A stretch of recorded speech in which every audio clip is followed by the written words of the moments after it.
Yo, it's your boy Alex Wardu. I'm back in the building. Took a long hiatus, 6 month break, but back in the building. MicDrop Podcast. I got my boys Different Ranks in the building. Khalil, Cam, what's good, bro? What's going on with it, bro? How you been? How these last 6 months been for you?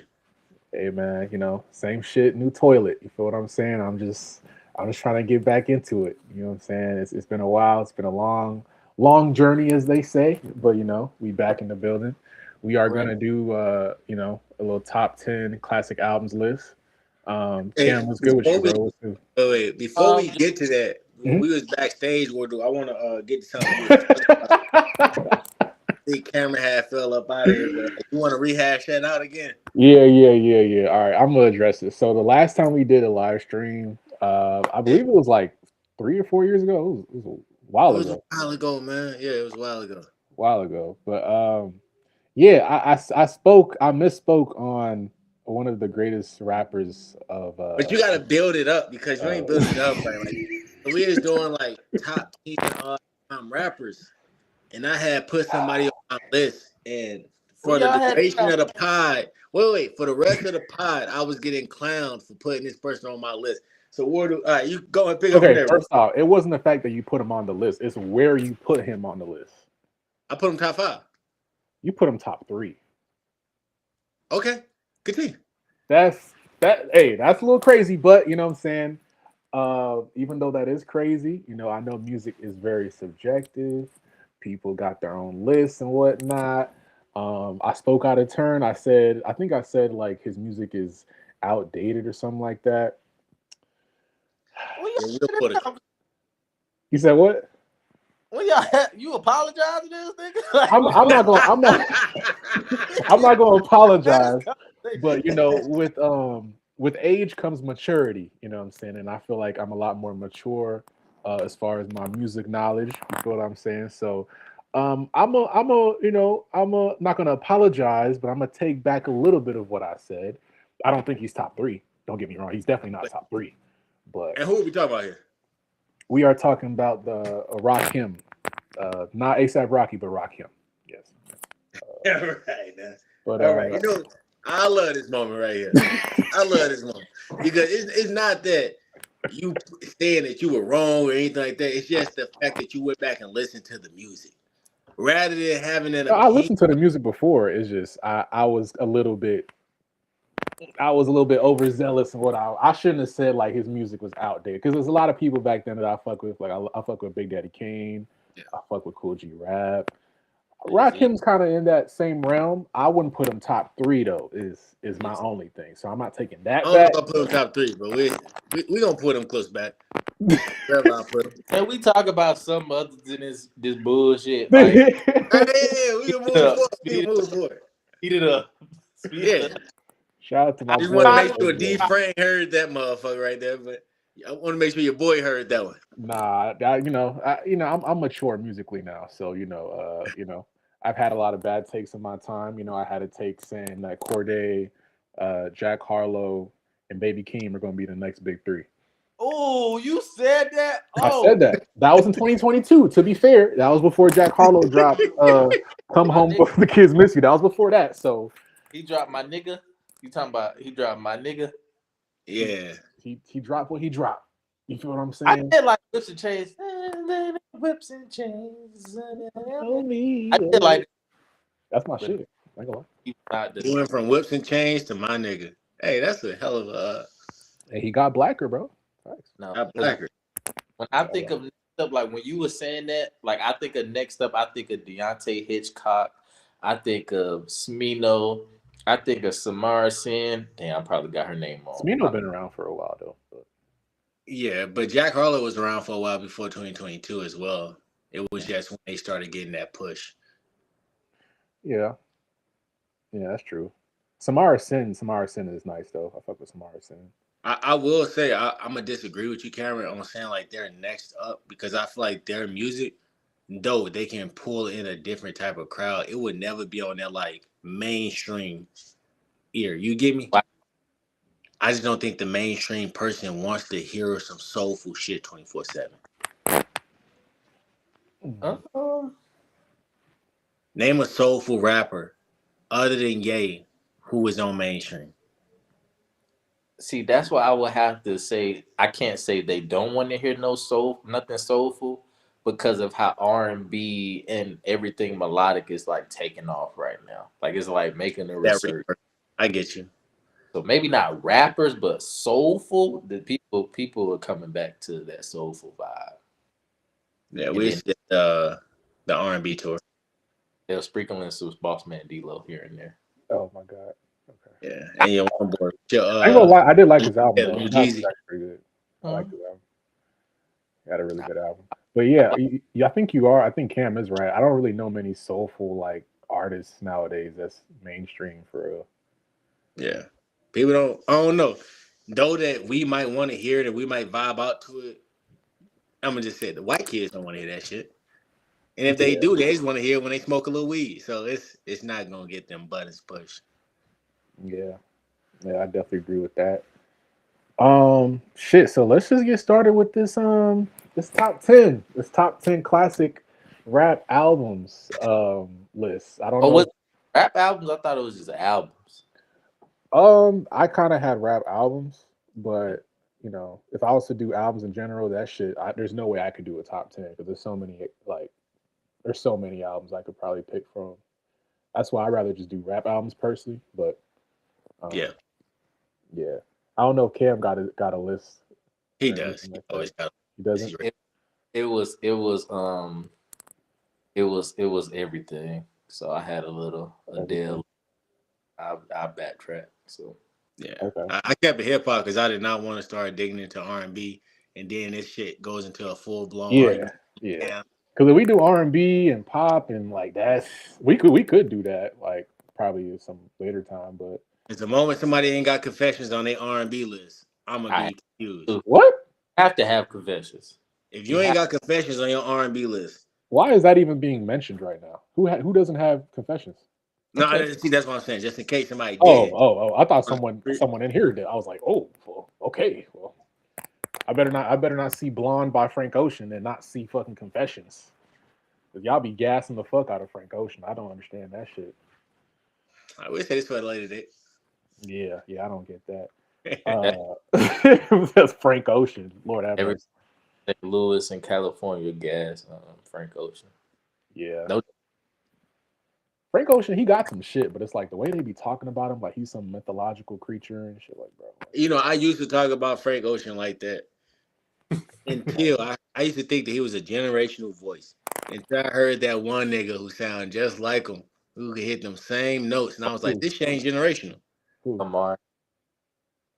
What's who? his name? I think it's Kamari. Oh, Yeah, Kamar. Kamari.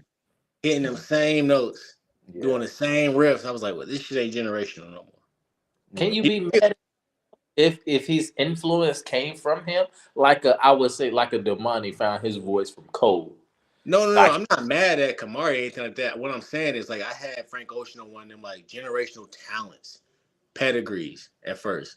Until I started hearing people who could do the exact same thing in him. They just weren't as big as him. You get me? Yeah, Mm, that's it. okay. Well, I guess Cam got his albums list, so he could just basically tell his albums list, and then we could just all say our top 10. If we all got 10, right? Yeah, I I got can't. 10. I got Okay. 10. And I got a few honorable mentions. Okay. Okay. All right. So who wants to start it off? Y'all want me to start it off, or how y'all want to do it? Because Yeah, yeah, yeah, yeah. You go ahead and start it off. All right. So I'm just gonna name the albums that I had listed are potentials that they might be in my top 10. They might not be. So I listed Life After Death, Ready to Die, All Eyes on Me, 2001 by Dr. Dre, Miseducation of Lauryn Hill, Recovery, the Black Album, the documentary, Blueprint One, College Dropout, Late Registration, Graduation, Dark Twisted, Nothing Was the Same, Good Kid, Get Rich or Die Trying, King by T.I., Carter 3, Carter 4, Take Care, and Teflon Don by Rick Ross. That is the pool of albums that I am choosing from for my top 10. Okay, I know it's a little bit more of a millennial list there of names. Not much Rakim there. But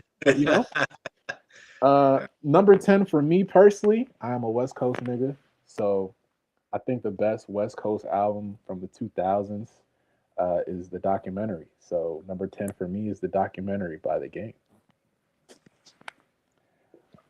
Khalil, what is your number 10? No, see, I ain't put them in like 10. I just gave you 10 albums. Okay. I'm looking at this motherfucking list though. Number 10, I'm gonna say an album about nothing by Wale. Album about all time. All time.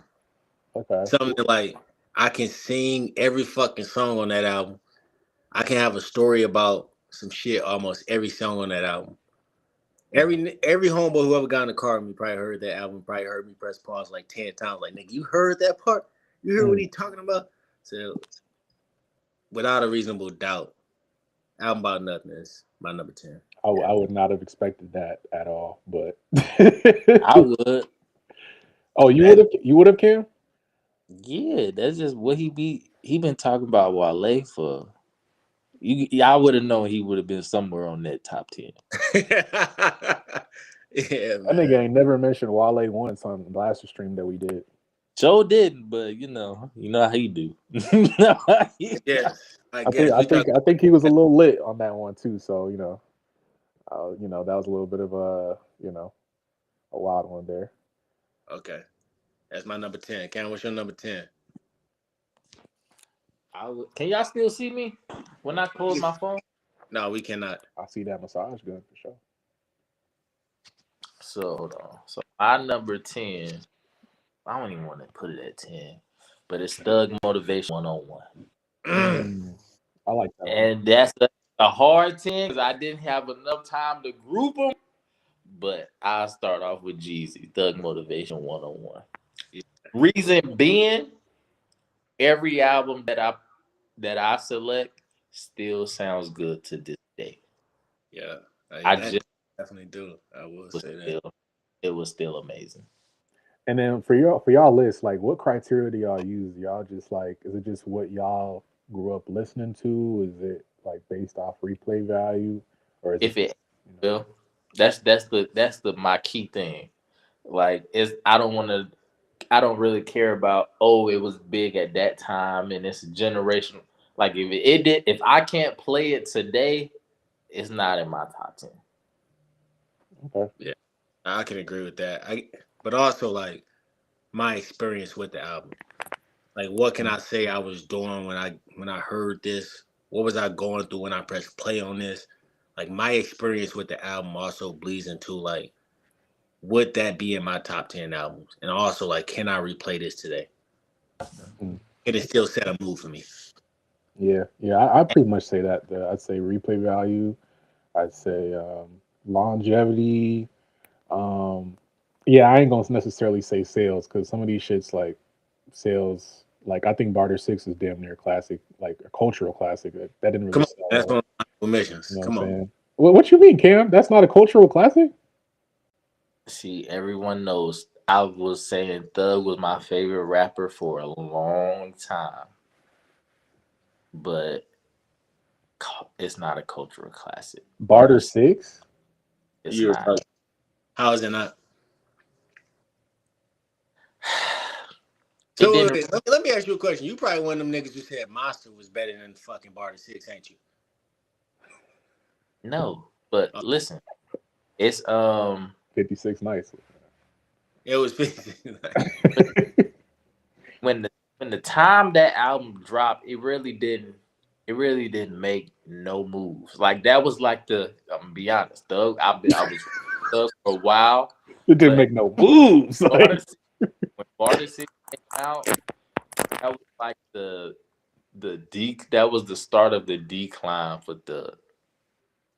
It was. What did you look back? Check was hot, dog. What else was hot? The decline? Yes, it was like we don't see Thug as this next guy. Like, we don't see him in the top 3. Like, I don't know what happened during that time, but it was like all right, we got a new wave of artists coming in. It was just like everybody just like we have Thug in this glass case, but we're not putting him on that next level of like if Playboy Cardi or something, they just how they elevated, or NBA YoungBoy, how they just elevated. It seems like Thug was just there and it didn't take off, like it didn't go nowhere. I feel like you're just thinking about what happened in Atlanta. Because I'm gonna tell you where I was, that shit was big as life. Yeah, like I don't know. 2015 was a like the after effects, like a Kendrick Lamar, if he dropping the GNX, what was after that? The Super Bowl. Like it was nothing. He wasn't there yet. He wasn't there yet, bro. That was really during the time when Herbo was dropping, Thug was dropping, and everybody wanted them projects. What happened after? That is the argument. When J. Cole dropped Forest Hills Drive, what happened? That was like the. I'm not comparing Forest Hill Drive. Forest Hill Drive isn't just a cultural classic. It's a classic album. Yeah. We're saying cultural. We're saying that within the hip hop culture, people call it classic. I'm not saying this undeniable. I remember that time. I used to write. Y'all used to call me crazy for saying Thug is in my top 3. Y'all. I did. I thought of like y'all just dropped. I think I remember him saying that. Yeah. Y'all dropped. When I first met this nigga, he was saying it, and I was like, like. That's what I'm saying. So you can't say that's a cultural classic because it was quickly forgotten. No, Barter 6 was not forgotten. What dropped after Barter 6? You don't even know. He dropped exactly. That's my fucking point. Barter 6 was not quickly forgotten. It's the next 3 albums that we fucking forgot about. No. He dropped Slime Season 1 and 2 the same year. Because Wardu, did Thug ever sell like you think he was supposed to sell? Like numbers, just straight numbers. Well, no, but that was because it was the start of the streaming era. So it's like, I don't know. I think sales and streams, and that was technically a mixtape too. So it's like, are we really gonna? If Chance the Rapper won a Grammy off the Chance the Rapper. That was different. That was different. Some industry plant shit, my nigga. Like, come on, bro. I just don't like that going on was different. Start of streaming era. People was making money during that era. People just stopped caring about certain people, and we don't want to admit that. I think people cared about Young Thug in 2015. I do as well, and Future and Drake. But you see, our lens might be different from yours because you were seeing Future way before 2015. But my first time hearing fucking Thug before 2015. My first time hearing Thug was I'm a Stoner. I get much on my mind. But that was my first time hearing that. And y'all was hearing years before that shit though. First time I heard Thug was when he dropped Loaded. You know, my first time hearing Thug, he was in school. We was riding school. Came on Twitter. I might follow you. That's what I'm saying. Like, how could you say Barter 6 is not like a cultural class? I get it not being an undeniable classic. It's not going to be in my top 10, but it might be in my top 35-ish. Yeah, top 40. You know, like a nigga dropped like 5. Like I'm looking at his discography. He dropped 5 times that year. Barter 6. I really don't think I'll just appreciate it. Like y'all say it's cultural, but y'all didn't appreciate. We all appreciate. What? Yeah. Am I people get in the soapbox? I feel like they don't want us to appreciate them, so they got something to complain about. Nigga, we saying we appreciate them. How you gonna tell us we didn't? Bruh, I remember being around you, and I'm saying Thug is in my top. Top y'all it's crazy though. Like, did you not at that time?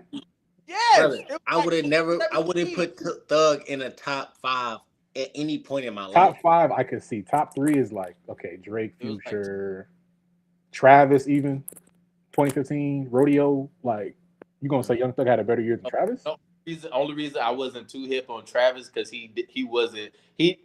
The Rich Homie killed him on his own songs. Like it was like it wasn't even a comparison. I don't know about kill, but bro. Yeah, what like, fucking he gave him a 2014 leading up to Rodeo. I feel like everybody was hip on Travis Scott. Yeah. What was leading up to Rodeo, bro? Like that shit was nuts. With the the fucking days before Rodeo, them projects was nuts. But at the very least, Young Thug was top 5, bro.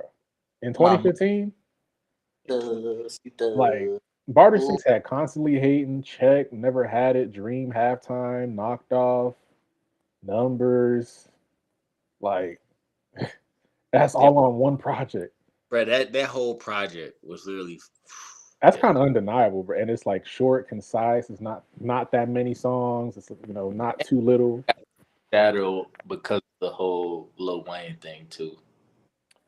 I think Yeah, I think that's part of the reason. Like Barter Six, because people That's it why got was I couldn't tell teased it as an album, right? Because because of it was teased for a long time. It wasn't like a he kept teasing like because the covers kept changing. Like I remember that. yeah, I remember that. Yeah. because he's about to do his face just to piss off Wayne and shit. Yeah.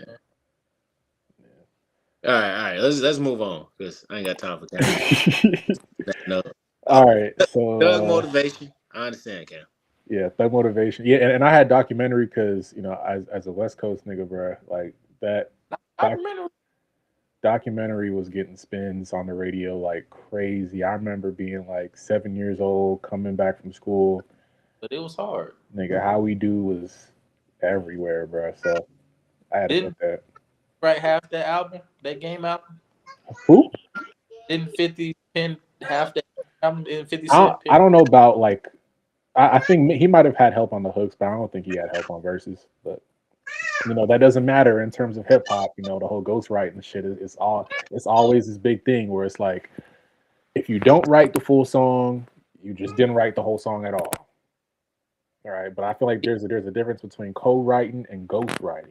Like, But even with that, it's like me personally, I feel like music in general, because I'm an R&B head, right? I love yeah, me R. too. I feel like it really declined with everyone just stopped assisting each other with writing. I agree. Yeah, Like that whole thing that we cared about people's writing. this is Like all I Meek's fault, to be honest. I'm saying no one really gave a fuck before Meek Mill went on Twitter and said some dumb shit about Quentin Miller helped this nigga write 5 songs, like when he helped him with majority of the hooks. Like, okay, so even with that, for instance, I'm gonna put it like this because I know you're a Drake stan, right? You're I, Iceman. I grew up a Kanye fan, but yeah, I say Okay, Drake. I'm a Drake. but I feel like I haven't been attached or I haven't been gravitating to Drake's music since I want to say after that Quentin Miller phase, like until he started linking up with rapping with 21 Savage. And I rock with 21 Savage. Okay. But was it that you listen to Drake heavy? Like what was the shift? Was it like a sound like he started working with a certain producer? Like what was that? Um, in terms of his writing or his production, because I feel like It just it just don't hit. Like it just don't hit. I think the reason why it doesn't hit is because honestly, It's not him. I don't think for a lot of these artists that it's really them. Anyways, like Kanye has had help on majority of his music, but he's such a great producer that we don't talk about it. But you ask Consequence, you ask Quentin Miller, who helped him on his last project. Um, he gets a lot of help. No one cares though, because it's Kanye. Yeah, it's Kanye. But with everybody else, even Jay Z, I'm sure Jay Z's had help here and there early in his career, but no one cares. It's Jay Z. Oh, he can go into the booth with no pen and pad and just say some shit. Oh, nigga. He's had help. Like, let's cut this shit. Like, being a rapper doesn't mean like you have to be good at every aspect. Not every rapper is good at hooks. Not every rapper is good at metaphors. Even they might need help with metaphors, lines here and there. It is what it is. But I give more leniency to people that need help with only hooks and still write their verses. I think Drake, for the most part, writes for as many people as he gets help for, like majority of his shit. So I don't really care, me personally. That's why I got Drake 1 and Kanye 2 on my all time still. So, um, but yeah, that whole ghostwriting, co-writing thing, I just think there's a big difference between ghostwriting and co-writing. Like co-writing with somebody is not ghostwriting. Like co-writing, you're gonna have credits on the song. Ghostwriting is like no one knows who this nigga is, and you're just taking the credit for it. So I just think there's a clear difference, but people like to confuse the shit. But like Jack Harlow was trying to do a Josie shit. Yeah, and I didn't really like that album personally. I fuck with Jack Harlow's music for the most part, but you can miss me with the whole Music Soul Child shit, bro. I'm good, bro. Like, is it? It's just because he's not a singer. That's how I yeah. feel about what's that Giveon dude? Like if y'all ever heard him live, like, I get it. He's not really. Yeah. Worth a damn. Like I'm a Brent Faiyaz fan. I don't think he's that good live either. How was that album? I still haven't listened to it. That's the best R&B album I've heard so far this year. Hey, that was his best project. Like I like his toxic shit, but with him being able to switch it, that shit made it. See, that's what we talk about collab. Like Raphael Sadiq is gonna make sure you get in that studio and not you don't know out with them. Really talk about some shit. Yeah. Hey, what Raphael Sadiq did with fucking Elmine. I can't get him out. I think Elmine is like a student. Like he actually studied his craft. That's why I can't. He talks about the fucking Stevie Wonders and shit like that. You know that he's actually putting in the work studying. Mm-hmm. Well, back to the list. 10, I had documentary. 9, I got the Carter 3 because it's the Carter 3. It's undeniable songs on there. It got the sales, even though sales don't really matter to me, but got the sales. Me too. I keep it like that. Y'all think it aged well? That's a good question. I personally like Carter 4 more.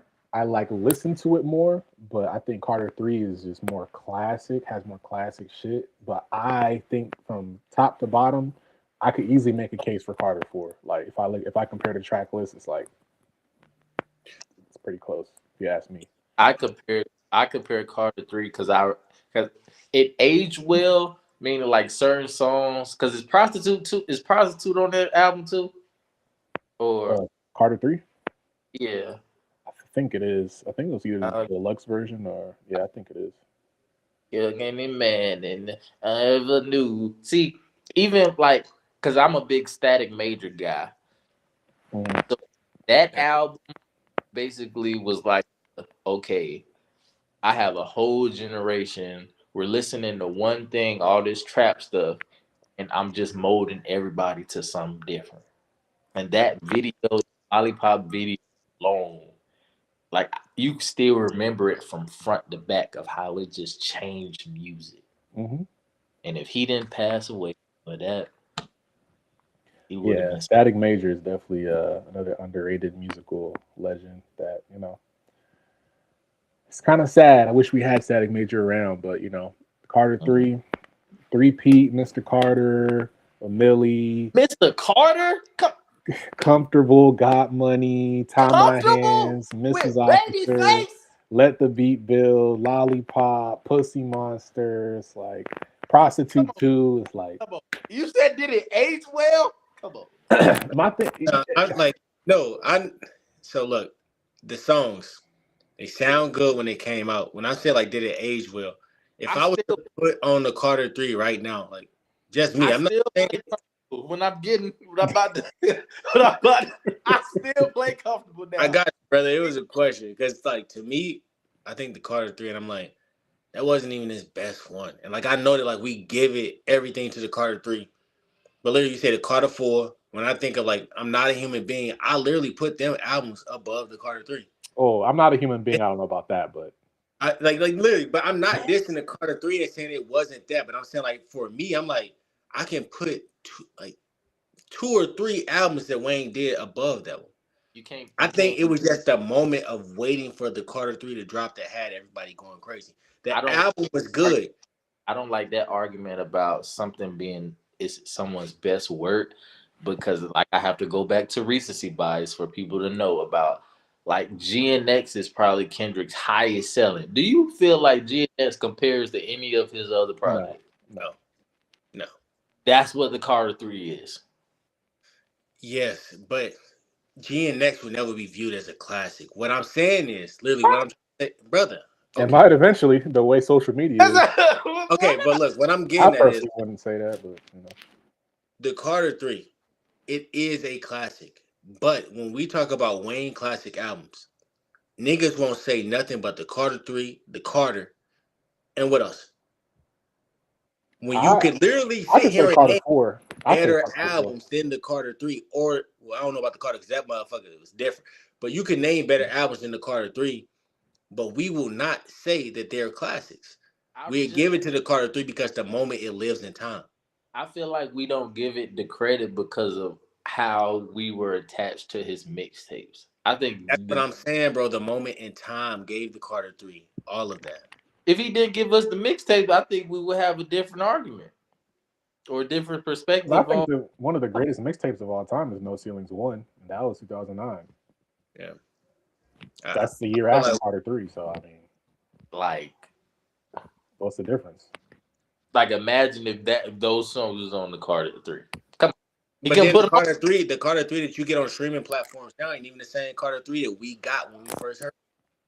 You Because can't. they didn't clear a lot of them songs. So they like we don't. It's literally songs from the Carter that we don't hear But, now because they but weren't cleared. So now you if can you only was like use. young artists now that release their albums now, do you think everybody's getting cleared that Fantasia beat when I see you and they just putting it out? But everybody ain't getting Ah, their bro, what was that fucking song on the Carter 3 that was so crazy?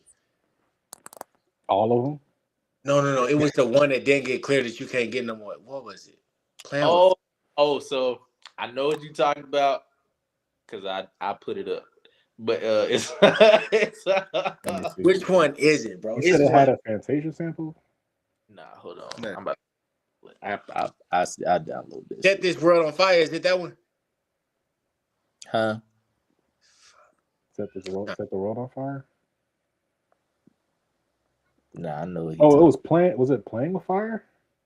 Yeah, it might be Playing with Fire. You Yeah. can't even like motherfucker. You will hear that now. And you be like, what?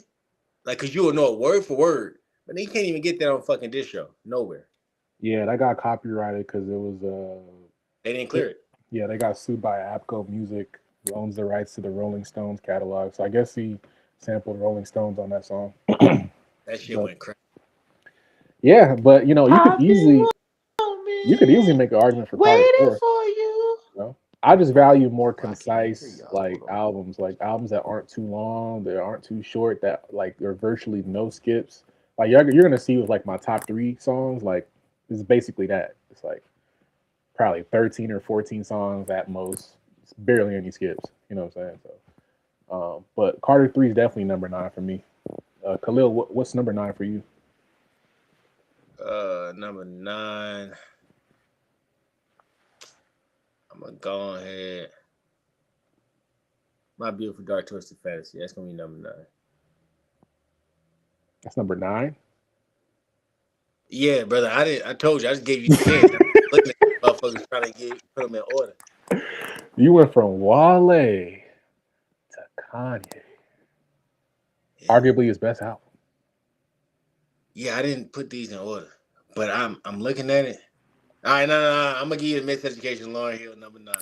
Okay, that makes a little bit more sense. I'm But like, what made you put that at 9 though? so it was because motherfucker. When I read what he sent me, give me your 10 favorite albums of all time, classics. I just literally wrote down 10. I was like, these are classics to me. I didn't put them in order. There's no orders on my paper. It's just like the 10 I wrote down. You feel me? You wrote down. Okay. Yeah. That wouldn't be one that I would say would be number 9, but but Yeah. I feel it. But the rest of these, I know y'all gonna have something to say about, but it's just where it lives in time with me. But Lauryn Hill, I'm gonna go ahead and put her at number 9, Miseducation. Lauryn Hill. Okay, why you got Lauryn Hill at 9? Why is it not higher? Because I'm looking at this list, I don't think that's not gonna beat out anything else for me. Because the rap purists are gonna kill you for not putting that in the top 3.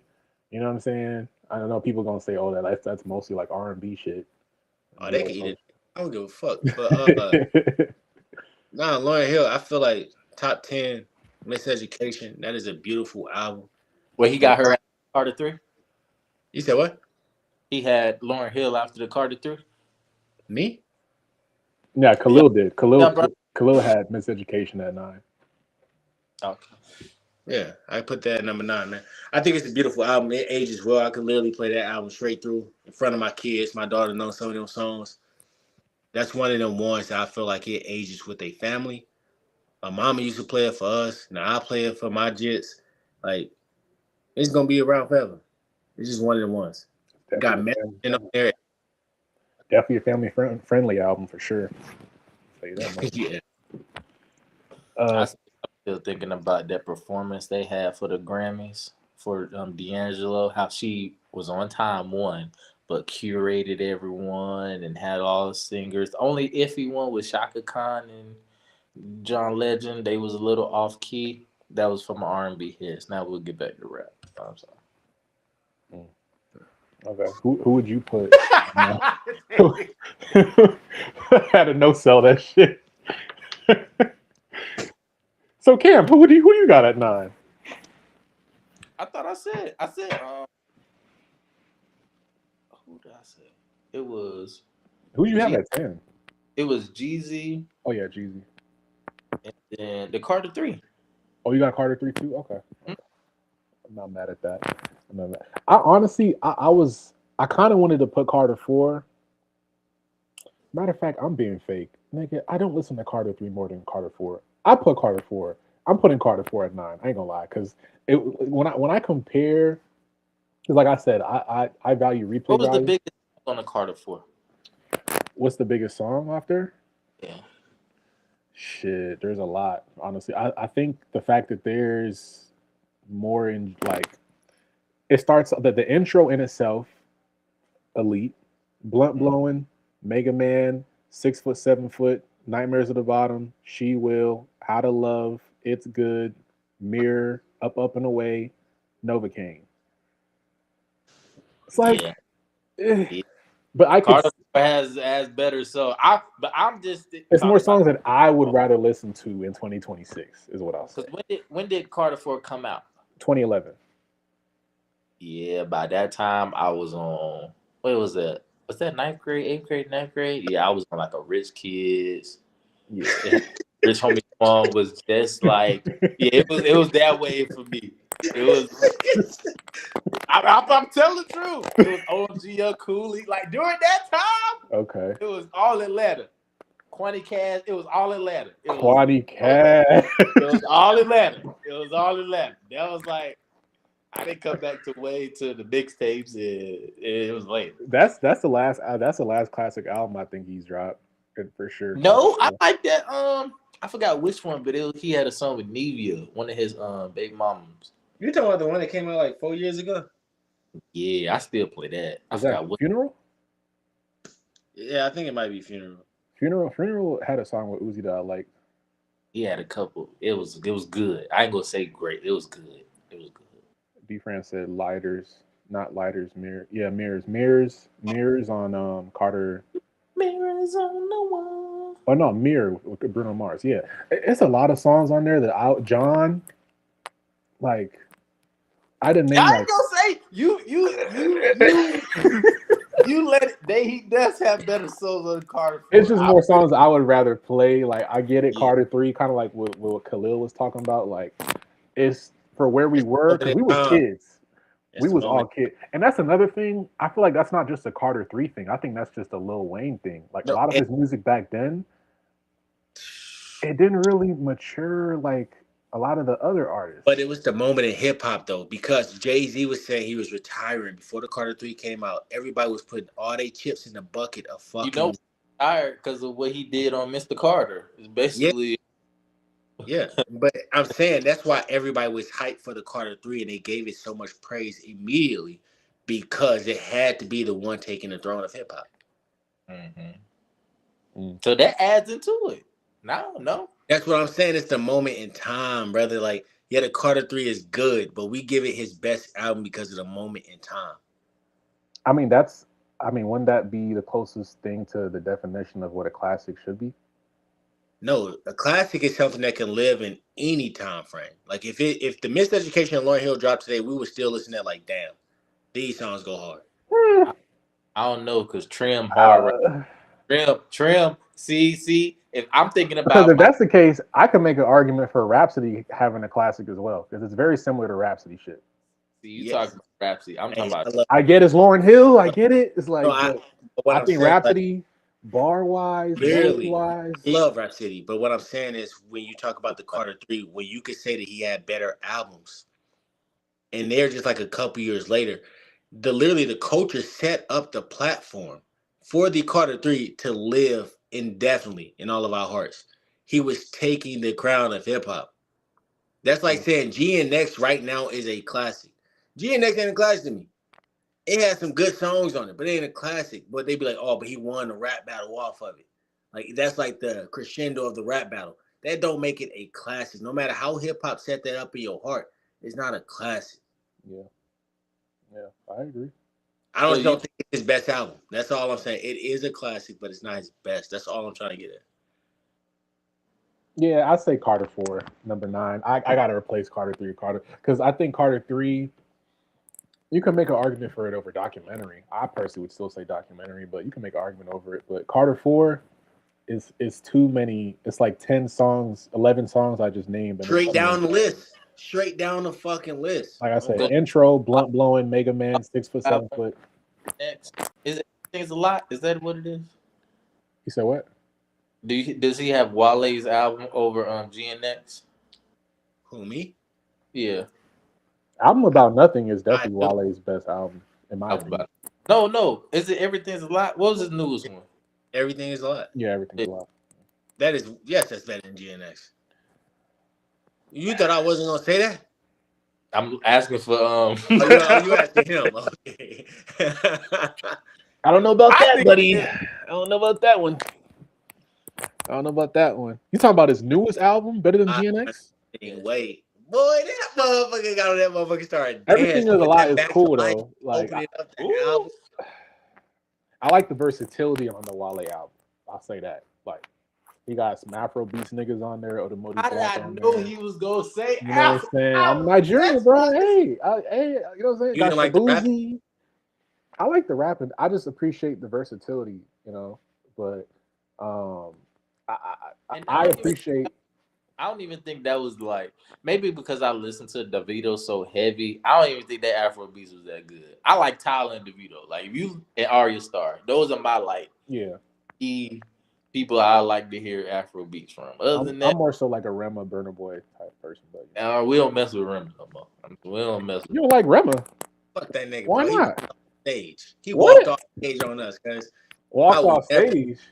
Bruh, his sound wasn't right, so he left in the middle of the Dreamville Fest. Yeah. He's a perfectionist, bro. Oh, I remember that too. I was mid. We could hear him though. The thing was that we could hear him. So even if your sound ain't right in your ear, give us the show, bro. That shit could definitely fuck you up.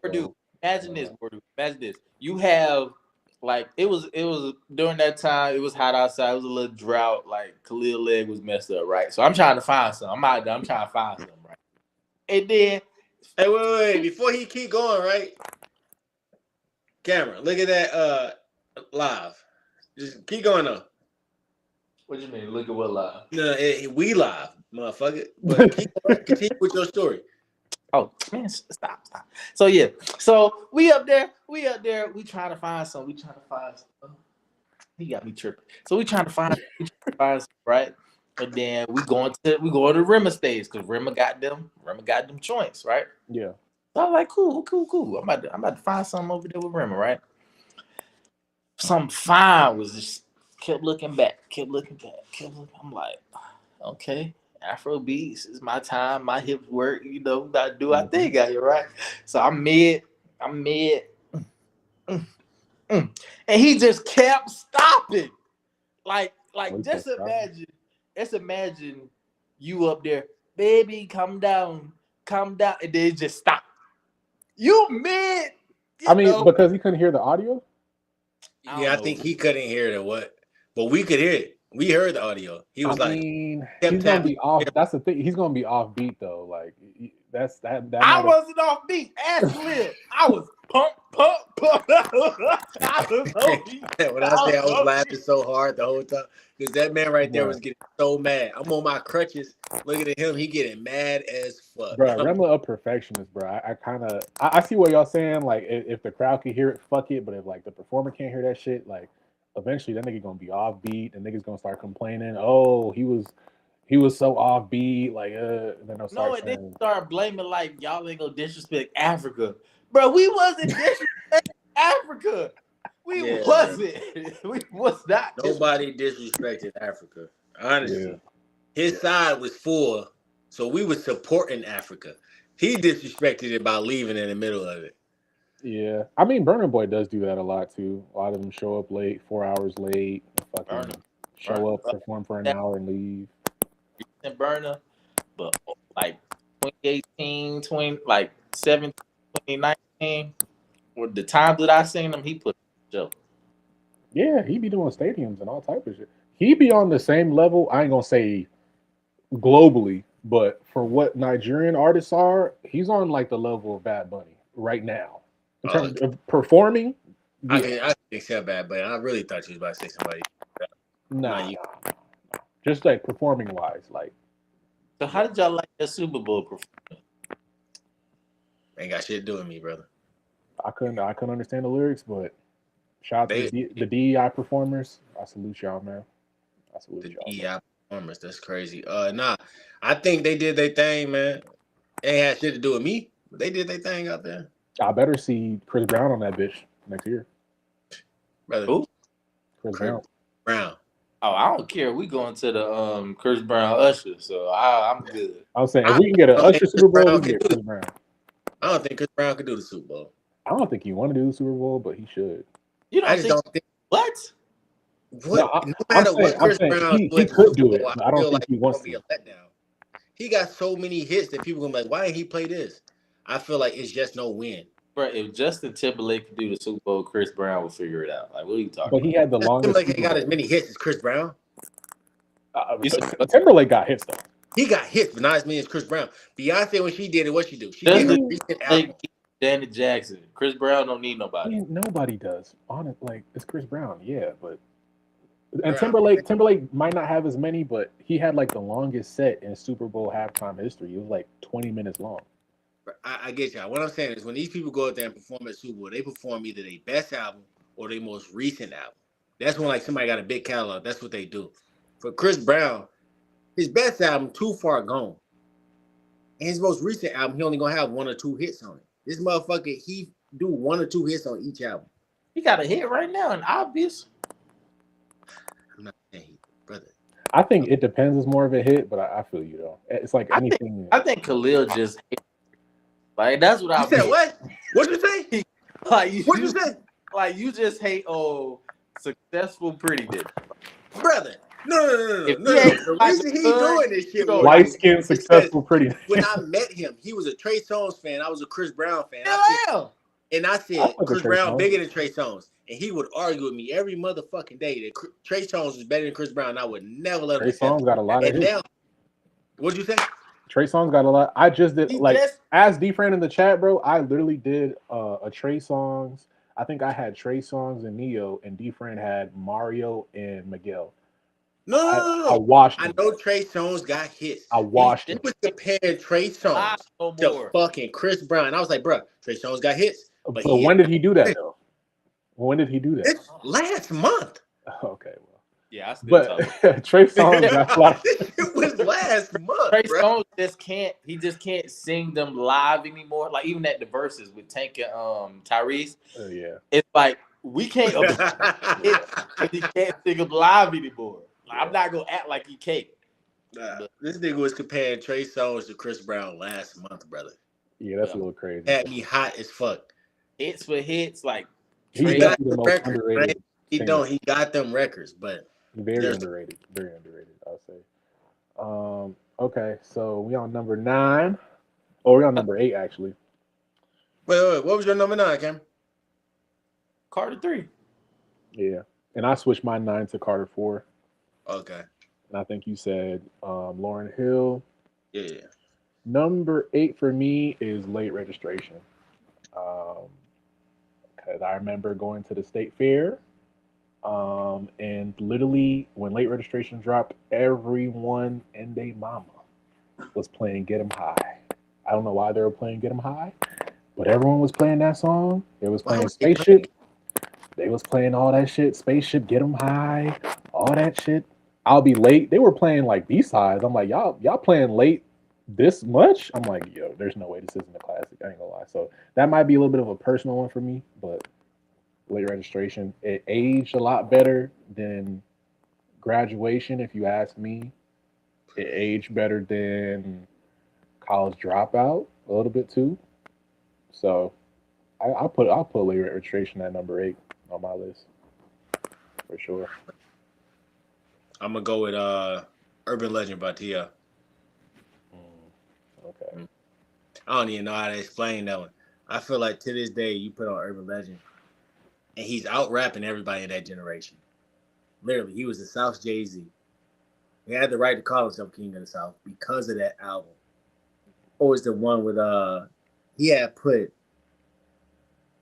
what the fuck? The boy who produced for Cowboys. Manny Manny Fresh. Fresh. Yeah. The song with Manny Fresh. When I say I was riding in my brother's car, like 10 years old when I first heard that motherfucker, and I was like, this is the greatest wordplay I've ever heard. I still remember that shit to this day. Yeah. Urban Legend is up there forever.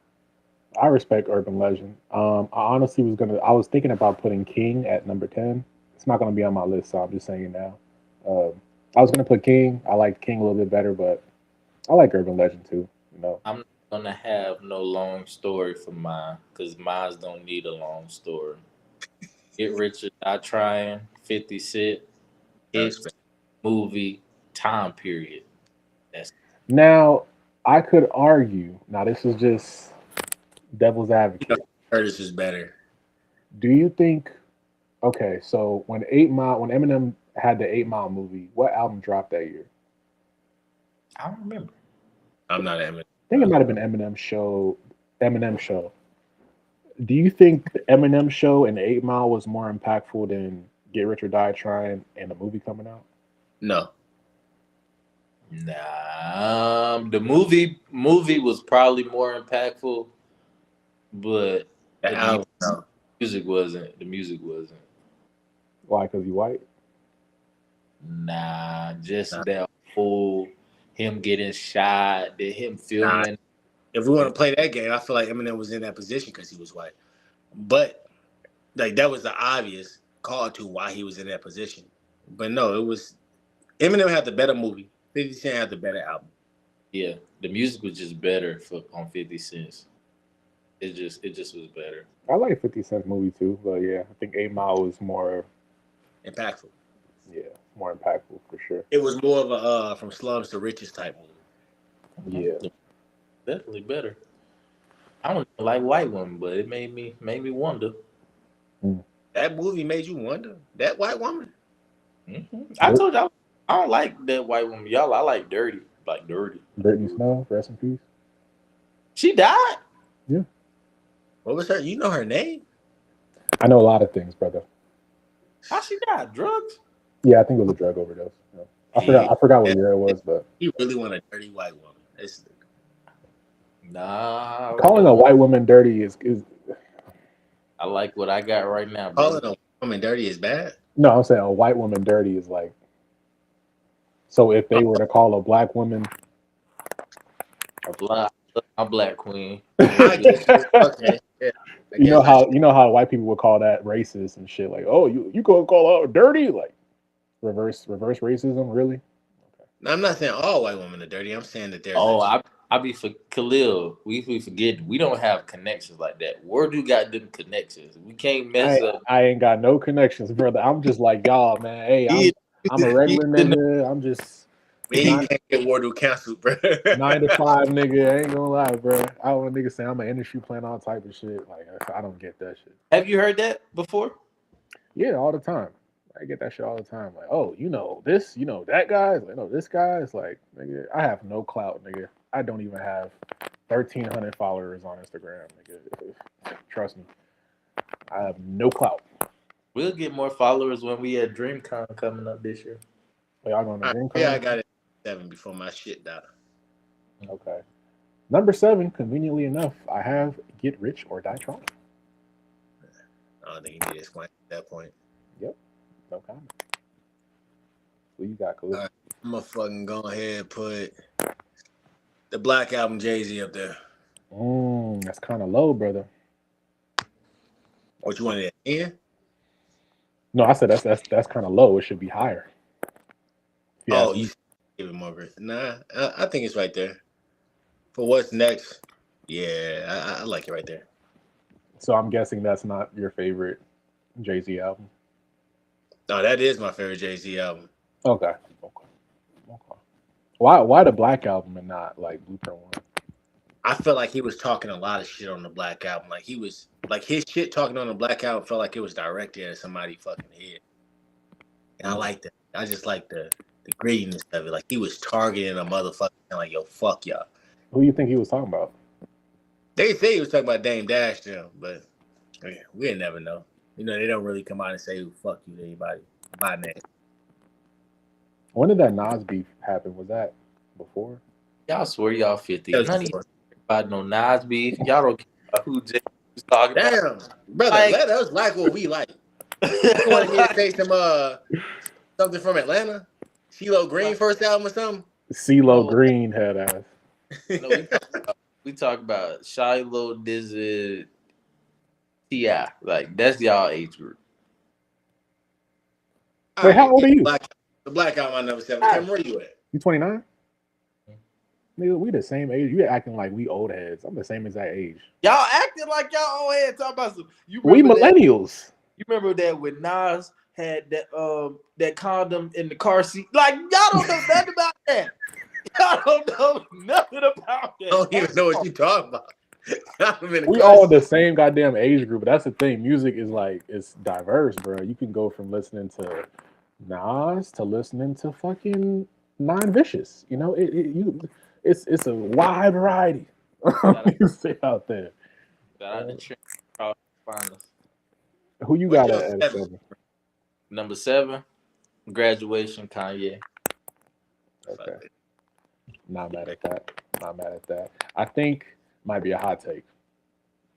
Again, hot take. I don't expect everyone to agree. I preface that, but my personal preference is College Dropout, but I know Graduation.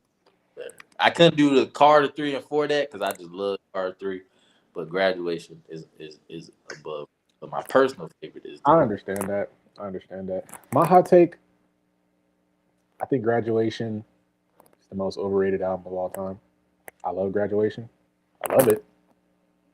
The last time I've actually listened to Graduation was when I was in 6th grade. I have not listened to Graduation from start to finish. Now I've listened to songs. Oh, that don't count. But I can't say that about Carter 3. I can't say that about Documentary. I can't say that about Late Registration. Like I still play some of those songs, most of those songs. But I can say that right now about Documentary. My last time Documentary straight through was years ago. Well, like I said, I'm a West Coast nigga, so hey, I don't expect niggas from North Carolina to be listening to the Documentary 24/7. I get it. Burrito in your top 3. You keep saying West Coast like you about to. That's the biggest thing. People be like, "Oh, you only have that because you from Cali or some shit." It's I thought you was from Toronto. From all the conversations we had. Hell no, I ain't from no damn Toronto, nigga. Hell no. But shout out to Crow. Yeah, and then Canada got a lot of musicians. That's shout out to Crow Miles. You laughing? You said Crow Miles. You laughing? Crow Miles got that shit. Name 5 Crow Miles songs. She is a bad bitch. You're not lying, my nigga. You definitely she not lying. Not bad. She is, yeah. Nigga, I seen the OF. That shit crazy. That shit crazy. But yeah, I think Graduation, one of the most overrated albums. I think it's a classic. I respect it. It's Kanye. But the way they be talking about graduation, like, bro, I think it's a little bit overhyped. I think it didn't really age well either. When I think about albums that didn't really age well, yeah, it did do a lot for that time period because nothing really sounded like it at that time. Like Good Life, nothing really sounded like Good Life at that time. But are niggas really playing Good Life like that unless Kanye's performing it? Bro, good Or, life. Yeah, bro. No, and or if they're trying to reference Kanye shit, like then the they day play it. parties, they go up in the day parties. They go up in the day parties. How many day parties do niggas really go to for real? Like, Are you talking to Cameron? That nigga might go to 5 day parties a week. Oh, I got homegirls to go, so I don't I don't go to them like that. But I see them. You know, they be on stories. Like I be yeah, watching. Yeah, them day parties. well, Somewhere niggas about be working. Like, bro, you go to day parties that in the nigga don't weekend, work. That nigga Cameron don't go to work. nigga work from home. I don't know what the fuck he do. All right, so yeah, number 7 you had graduation. Number six, I got Blueprint 1. Blueprint 1. I think there is so many undeniable songs on Blueprint 1. It's like, you know, it's Jay-Z, bruh. Like, nigga, that shit dropped on 9/11. You know, very historic. Pretty Shit. crazy. So, yeah. Yeah, very, very crazy. Very crazy. All right, Rulers back. Take care. Izzo. Holo Hovito. Heart of the City. Never Change. Song Cry. Renegade. It's like all I need. It's like, you know, I can't. You know, it's Blueprint 1. So you can't knock it. I can't get knock it. And it aged good. So All right. I'm going to go ahead and hit you with the To Pimp a Butterfly. you lost me. All right. You lost me. You lost. Yeah, it's going to come at some point. I know y'all. Only reason I laugh because I know he know my vibe. I just don't even believe he. That's his vibe. Wale. Say Wallahi. My vibe. That's my vibe. That's your vibe. I'm a soulful D'Angelo Bilal type nigga. We talking about classic albums. Rotate, I don't know. I don't even think that's like a. Sebastian Michael, like that's like. I think Section 80 better than The Pimp Butterfly. Like, so I don't even think that's a top 3 Kendrick album. I mean, 100%. I understand where you're coming from. But to me, To Pimp a Butterfly, Kendrick like second But best. to me, yeah, To me, that motherfucker is his second best album. I think the messaging. I think my favorite song on there, These Walls. Still like to this day, that is my favorite song on that album. He picked the biggest song off there. He don't listen to that shit. He picked the biggest song. most of the, I don't know. Maybe he does. Like maybe. Brother, maybe I promise you, Cameron. Swear to God, you don't think I listen to Pimp a Butterfly. I don't. I don't. All right. I put it on my soul. I could probably rap every single song on that album. All right, rap Hood Politics right now. You gotta turn the motherfucker on, nigga. You think I know it off the top of my head? It's a classic, nigga. You should know it by heart, right? You play it all the time. You know every song on every classic. You just said you yes, did. yes. I be naming every song. You and look. Before we Late did registration, this, I played yesterday. Before we got on here, I said to myself, look, the moment I say some shit these niggas disagree with, what they gonna do? Rap that shit right now. Just, Get that bitch shit up out of here. I like this this motherfucking album. When you say yo Drake shit, I ain't even gonna troll you because I know you gonna have one of Drake's weakest fucking albums that we know he ghost wrote on that motherfucker. But you good. I actually don't have that album on my list at all. I actually only said one of them motherfuckers because we know all of them got it. But To Pimp a Butterfly. Yeah, like Kendrick ain't have no help. Say my 6 now. Why niggas gotta go there? You know your boy had help. Why you gotta bring somebody else in the equation? Kendrick got help from his cousin, bro. But your boy got help in his own record. Everybody be getting help. That's why I don't really care about this. Just talk about your boy. But you saying it like you saying it to spite Drake, talking about he. I'm not spiting him. I'm speaking facts, brother. He got help. Pretty successful niggas. Kanye probably got the most classic albums. He get the most help. Yes, Kanye gets help. Why but no one is putting Kanye in a top lyricist argument. They put him in the top rappers argument all the time. I'm talking about lyricists. They do that for Drake. Don't know. care about the top lyricists. No one cares. All right, now y'all saying niggas don't care about We're gonna it. put Go on a list ahead. with Go Black ahead. Thought and fucking like what? Black Thought, Sahai, fucking Eminem. Like he's not gonna be on that list anyways. Go ahead, brother. Kendrick might not even be on that list. Lyricist, just lyricist. How was Kendrick not on that list? I don't, brother. Don't do this with him. Don't do this with him. List, He's a Drake stan. You think he a better rapper than Black Thought? Kendrick? Yes. So when you say better rapper, when you say you line up their verses, I'm talking about the art of rhyming words. Period. Yes. Who has Eminem not better lyricist than Kendrick? No. When you say somebody like Eminem, you can literally go to the songs they're on together.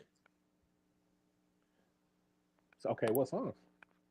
I think Eminem has. Look up the songs when Kendrick got rap them on his albums. Can I say my 6 now? Because y'all ain't going ahead. Niggas hate when you bring up Kendrick, bro. They gotta go on home. I don't hate, nigga. I'm from Cali. I fuck with Kendrick. I grew up. I know you not. I'm passionate about niggas from the West Coast, but y'all be gassing this nigga like you the next Rakim or some shit. He's not Rakim, bro. You was one of them Cali niggas. He's not Rakim. Or dude, you was one of them Cali niggas when we was eating at Tams. You was looking out your window, scared to come outside. I was always outside. I didn't get it all right, but that was a game bar. I was always outside, nigga. I was at Paul's place eating burgers, listening to fucking Kendrick. The Game, nigga. Before Kendrick, it was a Game. That was a game bar. I didn't get it right, but if Game was your favorite rapper, you would know what song. The Game was pretty much everyone's favorite rapper. I ain't gonna lie. But no, 6, California, huh? You said the Game was pretty much everybody's favorite rapper. I said in California. See, but if I say a Southern artist, niggas gonna look at me like I'm crazy. Like if I would say Young Jeezy was everyone's favorite rapper, niggas would call me crazy. Who would call you crazy? Because Young Jeezy was probably more popular in a lot more regions than the Game. Because Cali is like so like excluded from like New York, Southern. You know, yeah, but Jeezy was Midwest, that. like niggas. But you could make that argument though, because even if you in California, Jeezy was on CNN. They were banning him from high schools all over America. Jeezy had literally facts to it. Jeezy had from the South all of Florida. He had all of Midwest, all the way to Detroit. That's what I'm saying. Yeah. Oh no. Yeah. So if I was to say Game, you know, it's regional shit. Yeah, the Game is regional. Cali is just so much more regional than every other. Like that's just what comes with it. But for some reason, Kendrick is just he's the exception. He's the Jay-Z of.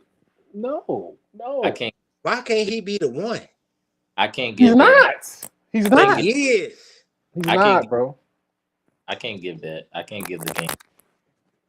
I say the Game because he has more. I think he has a better discography than Kendrick. That might be a hot take, but. So he's not reasonable. Bad take. A hot take and a bad take are two different things. That's a bad take. That's just a bad take. But how about we just get to 5 and then we just save the 5 for later on? How about that? Because I don't think we gonna be on here for 4 hours. All right. So what number are we on? What number are we on? I'll just 6. I'm gonna get my 6. Okay. What's number 6 for you? All right. So my number 6, I got Joe. Nah, I'm playing. See y'all. I was about to log off. Boy, nigga said Joe Budden. Nah, I got Drake. Take Care is my number 6. Okay. I ain't gonna argue it. Joe Budden. I ain't arguing it. That motherfucker's so bad. Who? I said I want to argue that motherfucker so bad. Why? What is there to argue? Is it not top 6? No. Or are you saying it's higher? You saying you don't like Joe Budden, or you talking about a Drake album? The Take Care. I really like Take Care. A nigga that just said to Pimp a Butterfly want to argue about Take Care. I'm so surprised. I like Take Care, but I don't think it's top 10. You don't think it's at least top 10? I don't. I don't understand. That's tough. I don't even think it's the best album. Yeah, that's not. I mean, what's better than Take Care? Niggas will say nothing was the same. You know, people will say that. Yep, that's literally what I would say. Yeah, Drake said that, so it's like, I get brother. it. Look, I understand you like Take Care, but I literally think Nothing Was the Same was better than Take Care. I think this is the reason why we take long layoffs from podding. Is I just can't deal with this shit. Brother, I think for us Nothing to was the same from top to I bottom. think us to have a constant communication, we can't talk about work stuff. It has to be like life. Like this is work. And I see how they just talk. Like you know how they like because I like right was horrible decisions. They go by decisions. They talk about not even being friends, but they can still come to work. We can't do that. So you even talk about Take Care of Drake. I can't power with you for the 3 months. I need a breather. I need a breather. I just want to hear the argument behind why it's not top 10. That is like, how do you have Wale and not have Take Care? Top 10? He said not even So, top 10. Like I'm just saying, like, so how do you have Wale? when you read the message that was dropped to me, I think it was probably copy and paste from what you sent him, but it is your top 10 classic albums. Yeah, it's obviously personal, but it's like Exactly. But when you say that, we got to think about when we were listening to these artists. When I was listening to all of these niggas, when I say all these niggas, I'm talking about like that group, that age bracket, the fucking Wale's, Drake's, Kendrick's, J. Cole's. Who did I gravitate towards the most? Drake was literally probably the fourth out of all them that I gravitated towards the that most. sounds. I feel you, but that's definitely. Yeah. I won't say it's a bad take. No. It's a personal take. I'm speaking of personal takes. Yeah. Drake was the fourth that I gravitated towards. No slander towards him because there was other niggas on that list like the Wizards and all that that I gravitated towards at least. He was not in that group, but you can stop right. It's that era. It's that era, but he's not in that group. 2009, like right? Mac Miller, Wiz Khalifa. Yeah, Mac was in that motherfucker. Big Crit. Yeah. 100%. But Drake was the least of the ones who are still actually pushing right now. The least of the ones that I gravitated towards. When you talk about it just baffles me. Like I didn't gravitate towards him. Yeah, he's the least out of all the artists we just named. That's the least. Big Sean's and J. Cole. No. I said out of the ones who are still pushing right now, out of Wale, Kendrick, and J. Cole and Drake, Drake was literally the one I gravitated towards the least. Okay. You hearing the least and you taking it as like I'm slandering him. I'm not. Yeah, because. Okay. Like you said, it was personal. I liked it. Cole and Wale music the most, and I thought Kendrick was gonna be the greatest rapper of all time. Niggas, I told you this. What? I told my boy he don't like nothing light skinned, pretty. That's the thing. You don't like it. You don't like Chris Brown. You don't like Drake. Nigga, I am a huge Chris Brown fan. But niggas hear one thing, they don't listen to the rest. What'd you say? But Usher's a better singer. That's him. That's which you can make an argument for. You can make an argument for. But I like live singing. I think Chris, he started. It was a certain after when he linked up with Tiger, his sound changed. I still like his sound. It just changed. Fan of a fan mixtapes to legendary. I ain't getting into that. Yeah. All right, so we on 5. Y'all said y'all 6, right? Yeah. Okay. 5, I got the College Dropout. Nostalgia for me. What can I say, man? What can I say? Honestly, College Dropout is just it aged perfectly. That's when people say they want the old Kanye, they want the College Dropout Kanye. So, yeah, that's the version of Kanye that I like. That's the Jesus Walks version that I grew up to fuck with. You know, that's my guy. That version, at least. But Khalil, who you got at 5? All right, and my 5th. My bad. I was coming back to you. I got It Is Dark and Hell Is Hot. DMX. I fuck with that. I don't know if there's an explanation behind that anybody needs to hear. I think that is literally one of the most classical albums of the last, like, I guess you got to say, like 30 years now. But DMX did on that project and what came behind it with the tour. But then what that shit meant inside of my household, that album is forever in my top 10.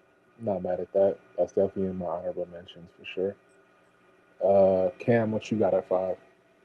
5 is Good Kid, Mad City. Khalil don't like that one. Pulitzer Prize award-winning rapper, lyricist, aficionado, Kendrick from Compton. I love that one. I love that, brother. He wouldn't put that in his top 10, but I love that one, brother. So the main reason why I have Good Kid, Mad City in my top 5. Why is it? At that 5 point. Why?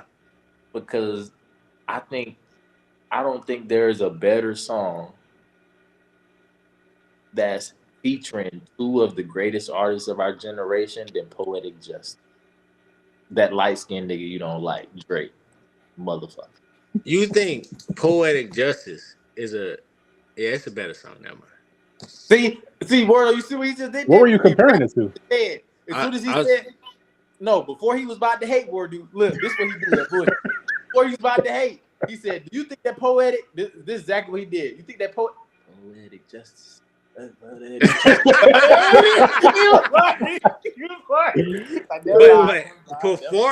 Performance, I was going to say, in our generation, big as the Super Bowl, but the difference is it's just 2 guys spitting. That performance on that song, that was more so J. Cole, but the performance on the song, yeah. But Poetic Justice is a better song. It is. I like In the Morning better than Poetic Justice, but Poetic Justice was just bigger. Yeah, it was. But performance-wise, I would have to give it to Drake and Cole because they performed the fuck out of it with the video drop at the same time. I don't know. As the last version of Cole, I actually respected. We'll talk about it later. Number four, I got the Black Album. Number 4. But I don't want to continue though, bro. That was the last version of Cole that I actually respected. As an MC that I actually respect. Cole? No. So. There's one relationship I'm not messing up. No Cole relationship. We gonna get on that Fall Off album shit because I know y'all probably love the Fall Off. Not the big thing. I'm not surprised. Y'all went to Dreamfest. Y'all, I get it. Y'all from NC.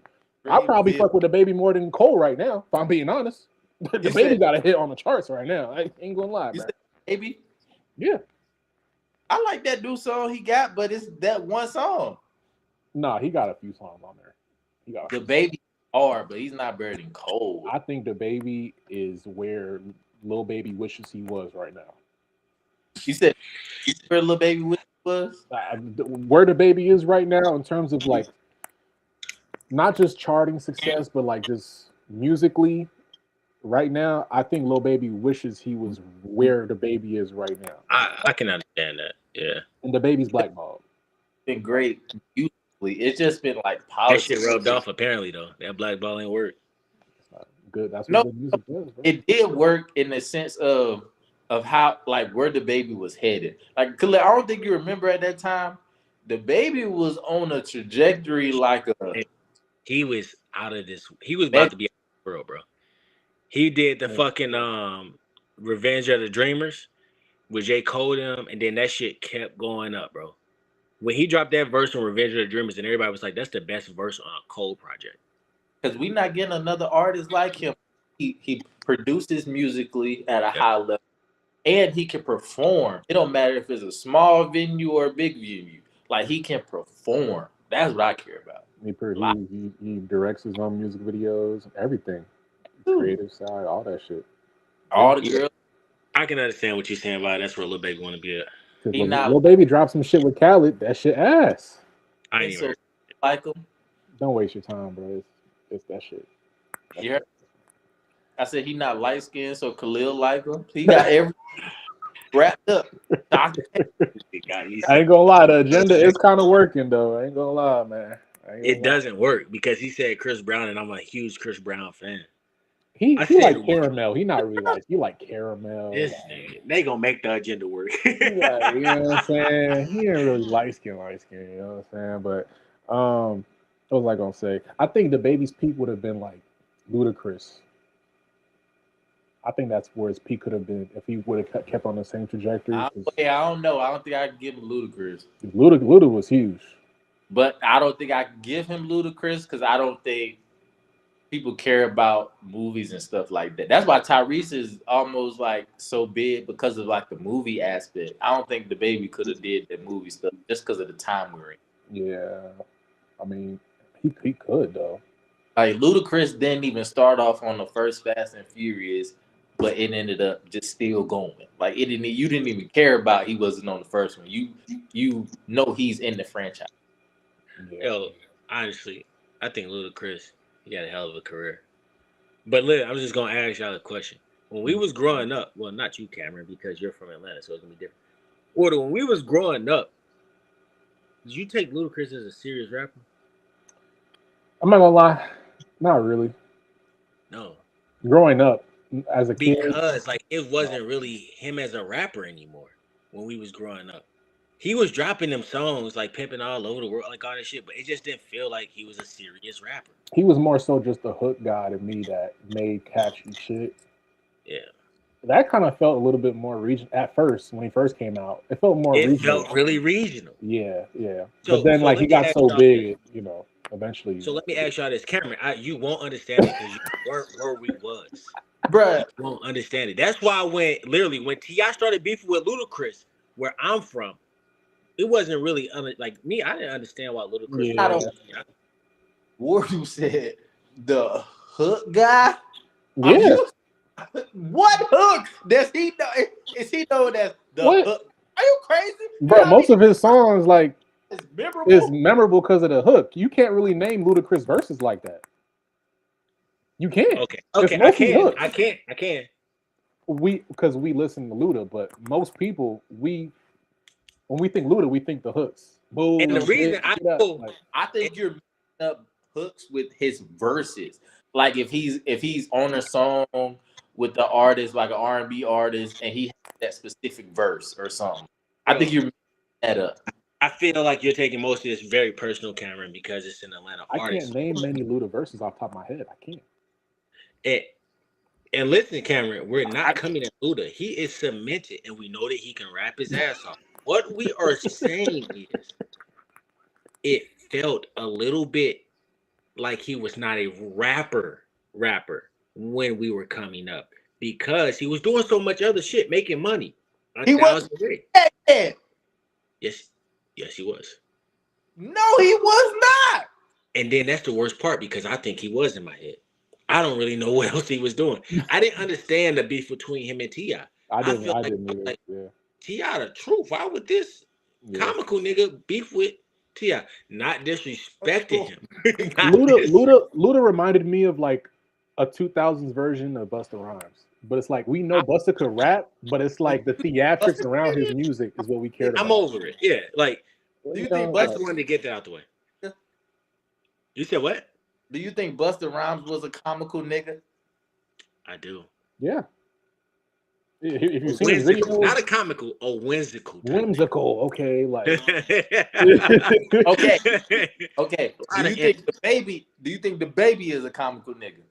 I don't. Cause he shoot a nigga? What? At times he is, yeah. He's Yeah, he could do some whimsical shit. None of them are comical niggas. The baby's not a comical nigga. Ludacris not a comical nigga. And Busta Rhymes is not a comical nigga. He's getting very personal about the matter here. Busta Rhymes, they're all comical in their own way, for sure. I did not mean to make this personal. It's more so fun. It's not so serious. It's not personal. It's just I hate that y'all expect creativity like that because No. But the thing is, we got social media now, so we get to see the baby doing like nigga shit. We didn't get to see that for Ludacris. We just saw him doing the goofy music videos on MTV, and that would be the end of our side of Ludacris. So you comical if you ain't slapping a nigga in Louis Vuitton. That's crazy. Okay? Yeah, that's kind of how it goes, bro. I'm not calling it a bad thing. He was making millions of dollars, and I'm just saying your feelings toward Ludacris may be regional, just like how y'all treat me like I was a fucking lunatic for saying how I felt about Boosie. So that's like saying Nelly is regional. He was just huge. The fuck you mean? Like, Nelly wasn't regional. Nelly wasn't regional. Like being regional. You don't say it like that being Nelly regional. was not regional. He was not. Bro, Nelly was just so big that he blew up. But when he came out, Nelly was regional? He was more regional than Ludacris. Nelly was more regional than Ludacris. Absolutely. Nelly? Cameron. Wait, first off, What are Cameron, we let me. saying? I What am I? apologize. Are we talking about the same person? I apologize for The this. same. He went by one name, Nelly. Cameron, He was on the I'm Saint sorry for bringing Lunatics. this up because the nigga disrespected Nelly now. Saint Now Lunatics is regional.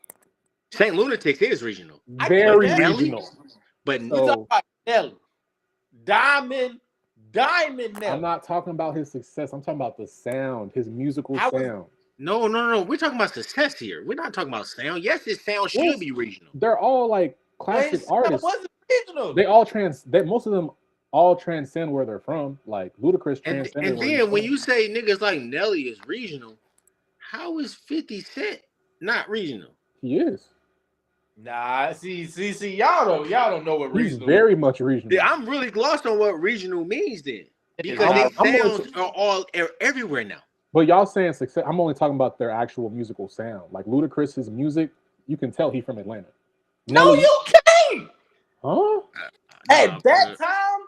No, I'm not saying. I feel like this argument going At a different that route. time, you could tell Ludacris was from unless he said Atlanta. I could tell he's definitely from the South, and it would not surprise me if he was from Atlanta. Yes, everyone was from Atlanta. Not at that time, no. Young Jeezy wasn't from Atlanta. think T.I. about- wasn't from Atlanta. Young Jock wasn't from Atlanta. Lil Wayne wasn't from the South. Thinking about from T.I., then going to the Shop Boys, and then like all the Pastor Troy, you hear those regional sounds, and then you hear Ludacris. You did not think that was the same. No. All right, let's move on to 4 because I feel like we're getting nowhere.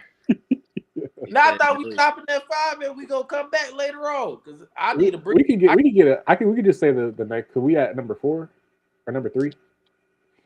I could just say my top 3. I'll just say my top 3. There you go. All right, so number 3, I got Life After Death. I think that's Biggie's best album. I think I had Black Album at 4. I think I said Black Album. Yeah, he did. All right. Yeah. Word to him. Bullshit. Now he putting all these old ass niggas on. Bro, I think Life After Death, if you look at the track list, like you go from top to bottom. I wanted to put that Tupac shit on there. What Tupac shit? All Eyes on Me, but then it's like, yeah, it's a classic. I could skip about 30 songs on that.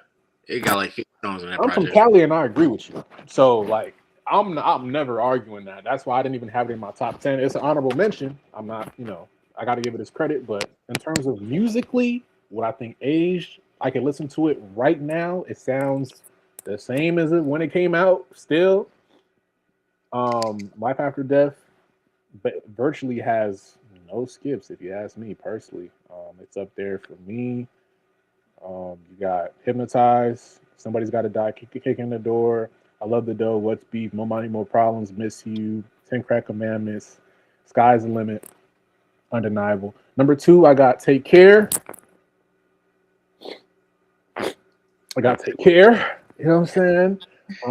Again, another album that I think it's a high clip rate. It's a lot of songs, but there is maybe 1 or 2 I might not play as much, but virtually no skips. Enough said. It's Take Care. And then my most classic album in the 51 years of hip hop. I think 51 years of hip hop that we've had. It dropped in 2010. Started off the 2010s the right way. Dark Twisted Fantasy. Yeah. Okay. Where'd you put a Good Kid, Mad City? It's not in my top 10. Okay, yeah, I was making sure I heard that right. Yeah. It's number 11. I'm gonna go ahead and finish off my list real quick. Yeah. So I got Nothing Was the Same. I think that's number 4. Then I got we're gonna go with Forest Hill Drive. Then we got My Beautiful Dark Twisted Fantasy. Before I say number 1, I want to say some honorable mentions. I want to say My Turn by Lil Baby is an honorable mention.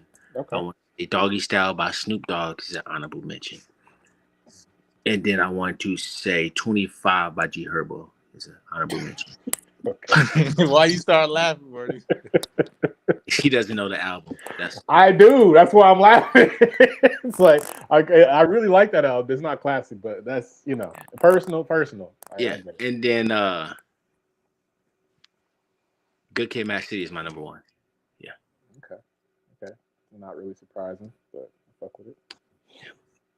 All right, Cam, what's your top three? Top four. My top Or three. top four? It Yeah. You said top four? Yeah, our last four. I think you said four, no? Dude. No, you said four, then we got into an argument over Ludacris and shit. So, my number four, Forest Hills Drive, Brother. J. Cole. Yeah. My number three, The Divine Feminine, Mac Miller. Hey, I ain't even gonna say nothing. I fuck with. What you guys say? That's a motherfucking. Brother, finish Bobby. your list, brother. Then I'll comment after because this is Number two, King T.I. is my number two. Regional, maybe. What? Stop it. T.I.'s regional? No, I'm talking about that for Wardu because wildest my dude. Right. And then my number one, it was kind of a difficult decision, but not really. Hold on, let me just make sure. Yeah, just think about it. Hold on, because my number one, He got like five of them at number one. He can't pick. The Divine Feminine. You ain't like that? You know what? That was a classic. No, I don't. So I don't want to do that because I have too many, and Word didn't give me enough time to make sure I write it down. So my number one is Exodus, Bob Marley, playing it safe, keeping it like that. That's not hip hop, brother. I don't care. I'm putting it. It's too much, bro. I can't. Okay, if you were to pick a hip hop album, what do you like? What do you think it would be like if you were to pick like off the top of your head? Off the top of my head, yeah.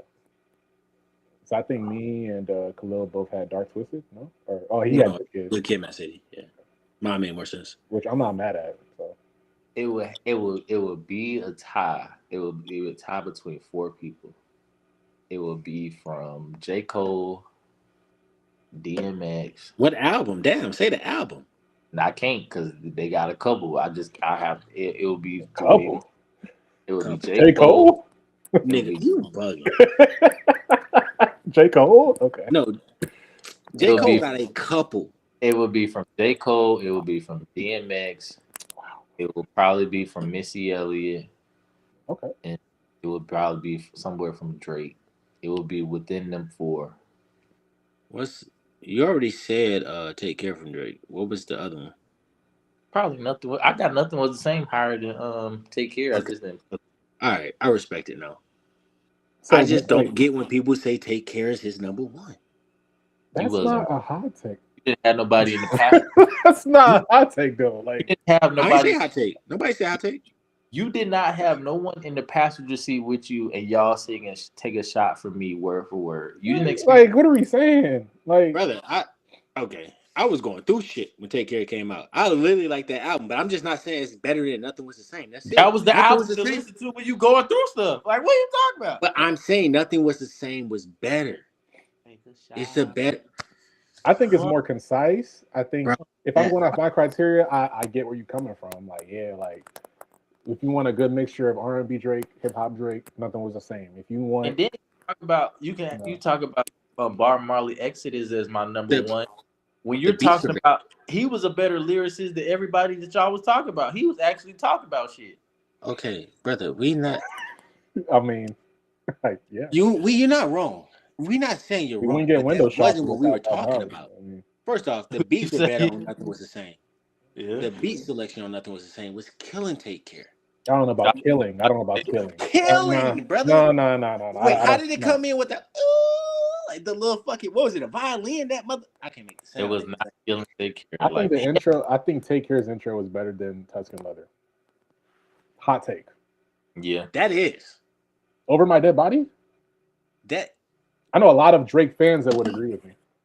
Nah, Tuscan Leather was that shit. It was for sure, absolutely. I just don't think it's Over My Dead Body. Over My Dead Body is beautiful, and so my one thing about this shit is when you start comparing it, it makes it sound like you don't appreciate the other one. No, I think it's the second best. skip. No BS. I There can can skip. always be a Kevin Durant to a LeBron. Listen, I can skip Over My Dead Body. I don't think I can skip Tuscan Leather. No, Yeah. I can skip either. Tuscan Leather get you in the mood. Depending on what I feel like listening to, I could skip either of them.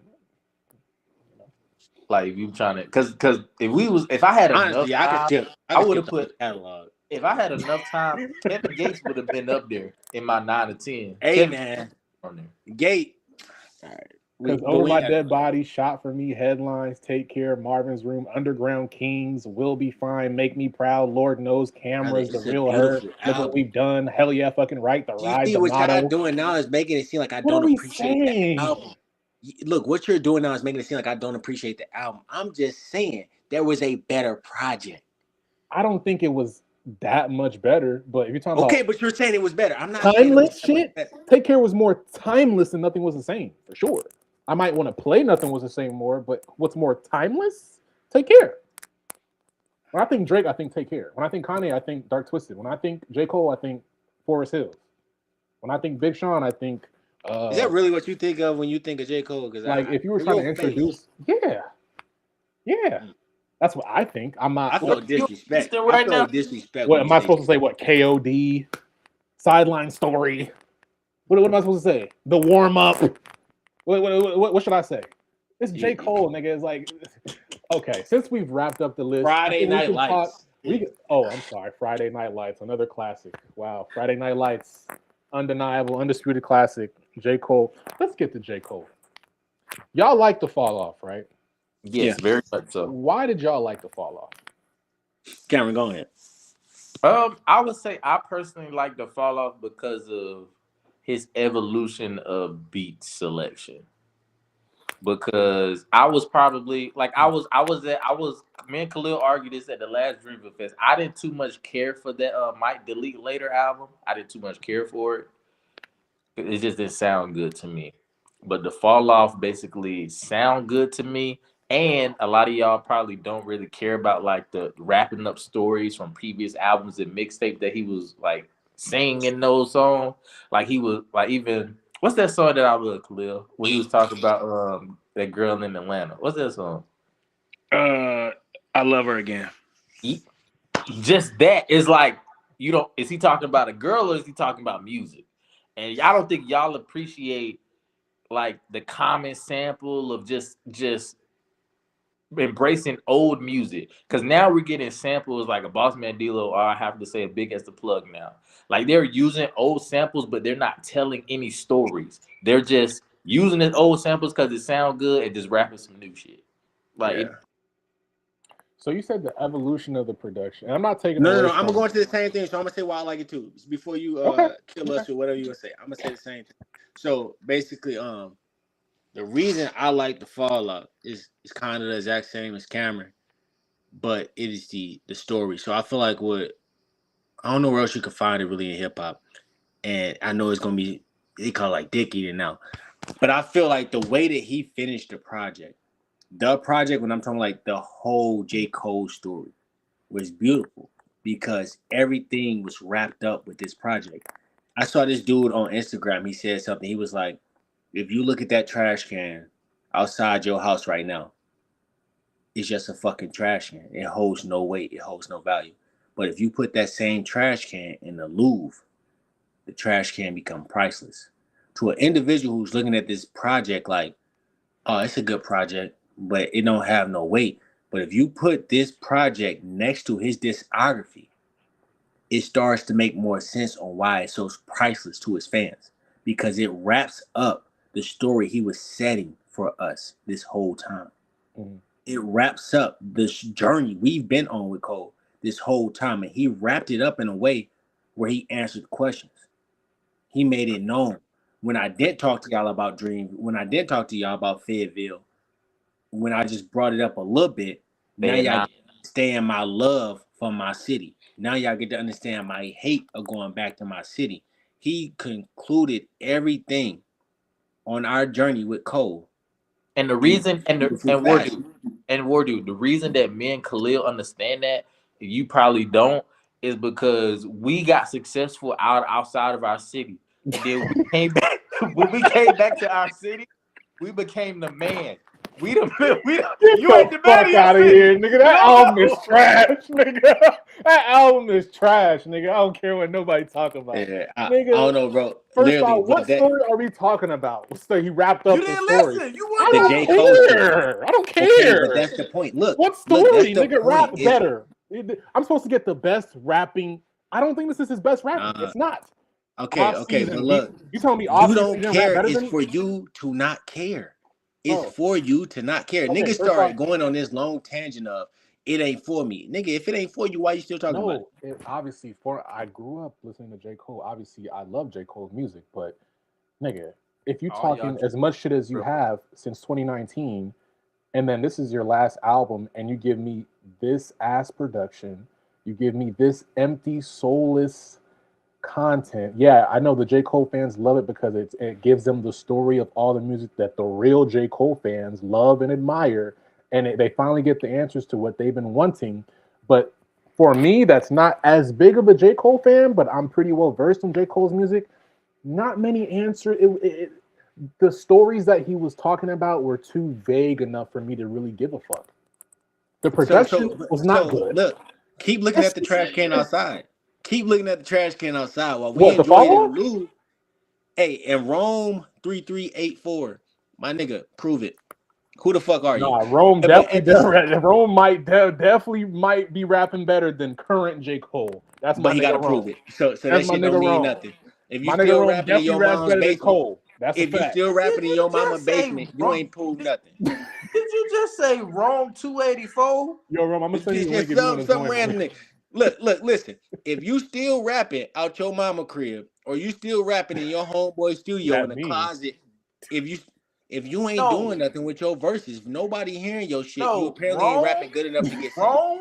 Tell Rome he may need to go to Muhammad crib. Go to New York where Cole started out his thing in Muhammad crib. Nigga, Rome, go to Muhammad crib. I'll meet you there. Wait. And the nigga talking, he said, I didn't even listen to the album. So stop talking about the No, album. and that's the thing. He can say whatever he wants. I listened to that album with D-Friend and them from front to back. I listened 5 times. I looked through the lyrics, everything. You listen to the album with other niggas? And I listened to by myself as well. You 4 didn't times. get your own opinion first? And I went to Rap Genius and I looked at the lyrics and the breakdown of every song and what he was talking about. It was very empty. It was very soulless. The production was mid. I hate that. So he said he went to Rap Genius to get an understanding. No, listen. Yes, because the production was so bland. Like I hate not that good. It's not good. version. You know how I listen to the album? I cut it on right here in the living room. I didn't have no phone. I didn't have no laptop. So I gotta listen to it with no distractions. I gotta listen to it with no other nigga opinion. Nigga, nigga, how are you digesting something when you got everybody else telling you how it tastes? Sometimes when you listen, sometimes when you listen to certain albums and you know it's undeniably a classic, this is not the case. Well, like the Drake albums. It shouldn't matter if I have other niggas. What was the last album you knew? I hated For All the Dogs. Ask D-Friend. That shit ass. No, what was the last album you knew was undeniably a classic? Please let me know. You listened to an album one time and call it a classic? Is it Astro World? Yeah. I listened to it one time and I knew it was a classic. Nigga, I don't know. To me, you gotta live with a project.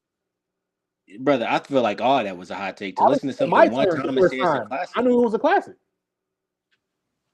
I didn't need a million niggas in a fucking restream to is this a classic, guys? Like, I have 2 ears just like y'all, bro. Like, when I hear good music and I know it's going to last more than 2 to 3 years, I know. Ask Rome what he mean by J. Cole ended on Dreamville. What does that mean? He said Jack Harlow better than current J. Cole. And you're vouching for this? No, this nigga trolling. But independent artist living on my own stream, pay off half my rent. Fuck, nigga. Oh, okay. Rome, Rome. Hold on, man. Don't send me the link to his music. No, send me. I'm gonna send him the link to join if he wants to join. But like the J. Cole shit, because I want to know. The J. Cole that I wanted was the J. Cole that I heard on Middle Child. The J. Cole that I heard with Benny the Butcher. That verse. The J. Cole that I heard on First Person Shooter. The J. Cole I heard on hold on, War Dude. Throwing on a Bluff. The J. Cole that I heard on all the previous shit. That's what I wanted. It was not this. It sounded very. The song sounded like reference tracks. War Dude, hold on right quick. Did Rome just put that weed sells the other half? Does he not know where we work? Lock his ass up, boys. Lock his ass. Send the location, Rome. Send the location, Rome. Wait, I gotta send him the link. Hold on. Let me see we got, boy. Drop the pin, Rome. Let me know. Boys to you, man. I'll make a call so quick. I ain't gonna mess up your buddy. This nigga's a fool. I always keep it real. That's what I'm saying, bro. No. Don't. I don't have too high of an expectation for Cole. You keeping it real on your opinions, brother. No, it's your opinion. No. I'm not the only one that thinks like this. That's the problem. I know, but every J. Cole fan is telling me what y'all are saying, and it's not. I think you're. I can't say what y'all saying isn't valid because y'all clearly. Yeah, but the keeping it real statement is like. Bro, you're keeping it real to the opinion that you live with. No, brother. I don't think when he says he's not the only one that think like this, the other people that don't think like it, if they either watch Academics or Poetic Flocko. Not true. I rock with both of them. But y'all all have the same opinions. And you wonder why, right? It's not just them too. So wait, you say you wonder why. So when a group of niggas have an opposite opinion of you, do you also say, do I wonder why they feel that way? No, I understand why y'all feel that way. I understand. Y'all J. Cole fans in North Carolina. I get it. Like y'all grew up neither on the one nigga. Of us from North Carolina. From y'all hometown. Y'all understand. Neither one of us is from here. Okay, where okay. He's from Atlanta. You from where? St. Louis. St. Louis. Okay, why do I see North Carolina on the bio then? Because that's where I'm at, brother. That's where we met. Okay. I just ran out there, baby. That's where we met. So you from St. Louis. Okay, so that's why the Nelly thing was so crazy to you. Okay. That's why that's where we met. That's where the brotherhood initially took off. And then it just happened. They had to FaceTime Flocko about this topic. To be honest, Drake finna out rap all these folks. I mean, he is, but if I say that, niggas gonna say we dick riding. Like, he's just a better rapper than Cole. Like, no, he's not. But the one thing I'm gonna say, right, is before All My Dogs dropped, we had this same feeling. Everybody was talking the same way what Drake was about to do. If he don't drop that, before he dropped All My Dogs, everybody was like, "This about to be the craziest Drake album ever." Yeah, and it wasn't. And I said it. I didn't need a million listeners. But if y'all keep leading it, is this gonna be the one for Drake? How many times have he let y'all down? Not many times. For his whole career. For his whole career, not many times. No. Scorpion ain't let you down. No. Didn't let me down as a Drake fan. I think Scorpion wasn't it. Scorpion hard. Again, I don't expect most J. Cole fans to agree that Scorpion. I agree with classic. I can sit here and say Sideline Story is a classic. I don't think most J. Cole fans would say that's a classic. I would say that's a classic. I think 2014 is a classic. Yeah. I could see a world where For Your Eyes Only in some realms could be a classic. I don't think everyone would agree, but so you could say he has 3 classics technically. But I think he has 1 unanimous. I think Drake has 6 classics. Do I think everyone thinks he has 6 classics? What are the 6? So from the beginning, we got me personally. So Far Gone. So Far Gone is a classic. Yeah. All right. Yeah, that's. I like that. Gone. Thank You Later. Take Care. Nothing Was the Same.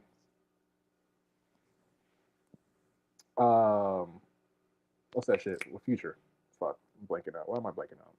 The shit with Future, Scorpion. That's 6. Undeniable. Yeah. Undeniable 6 for me personally. Yeah. Everything else, More Life, right? You know, Dark Lane, CLB. I think it's a really, really good album. I don't think it's a classic. He hasn't had a classic album since 2018. I stand on that, and I'm a Drake fan. So, like, when niggas say you're just a Drake, I don't think he had a classic album in the last 8 years. I don't think J. Cole's had a classic album in the last 12 years. The Fall Off is a The word classic. classic holds weight to me. Fall I Off just calling everything a classic. It just takes the value off of the word classic. Like, we ain't like KOD either, did we? I didn't really like KOD like that, but I could see why people would, they might like ATMs. I don't know. I'm not really a big fan of ATMs. I use Apple Pay, but that's not really an album for me, personally. Let's see. He said, "For All the Dogs" was fire. Again, see, people, it's differing opinions. I think "For All the Dogs" was ass. I wasn't. It Yeah, wasn't. beats, but it's just either just Afro beats and R&B stuff. I don't really make hip hop. I leave that nigga shit to y'all. Oh, you make Afro beats type shit. Yeah, I got one on my page, but you know, Okay. I'm like a hidden guy. I use DistroKid, but I'm like a hidden person behind the scenes. J. Cole got me so much pussy back in college. High school girls liked when you listen to him.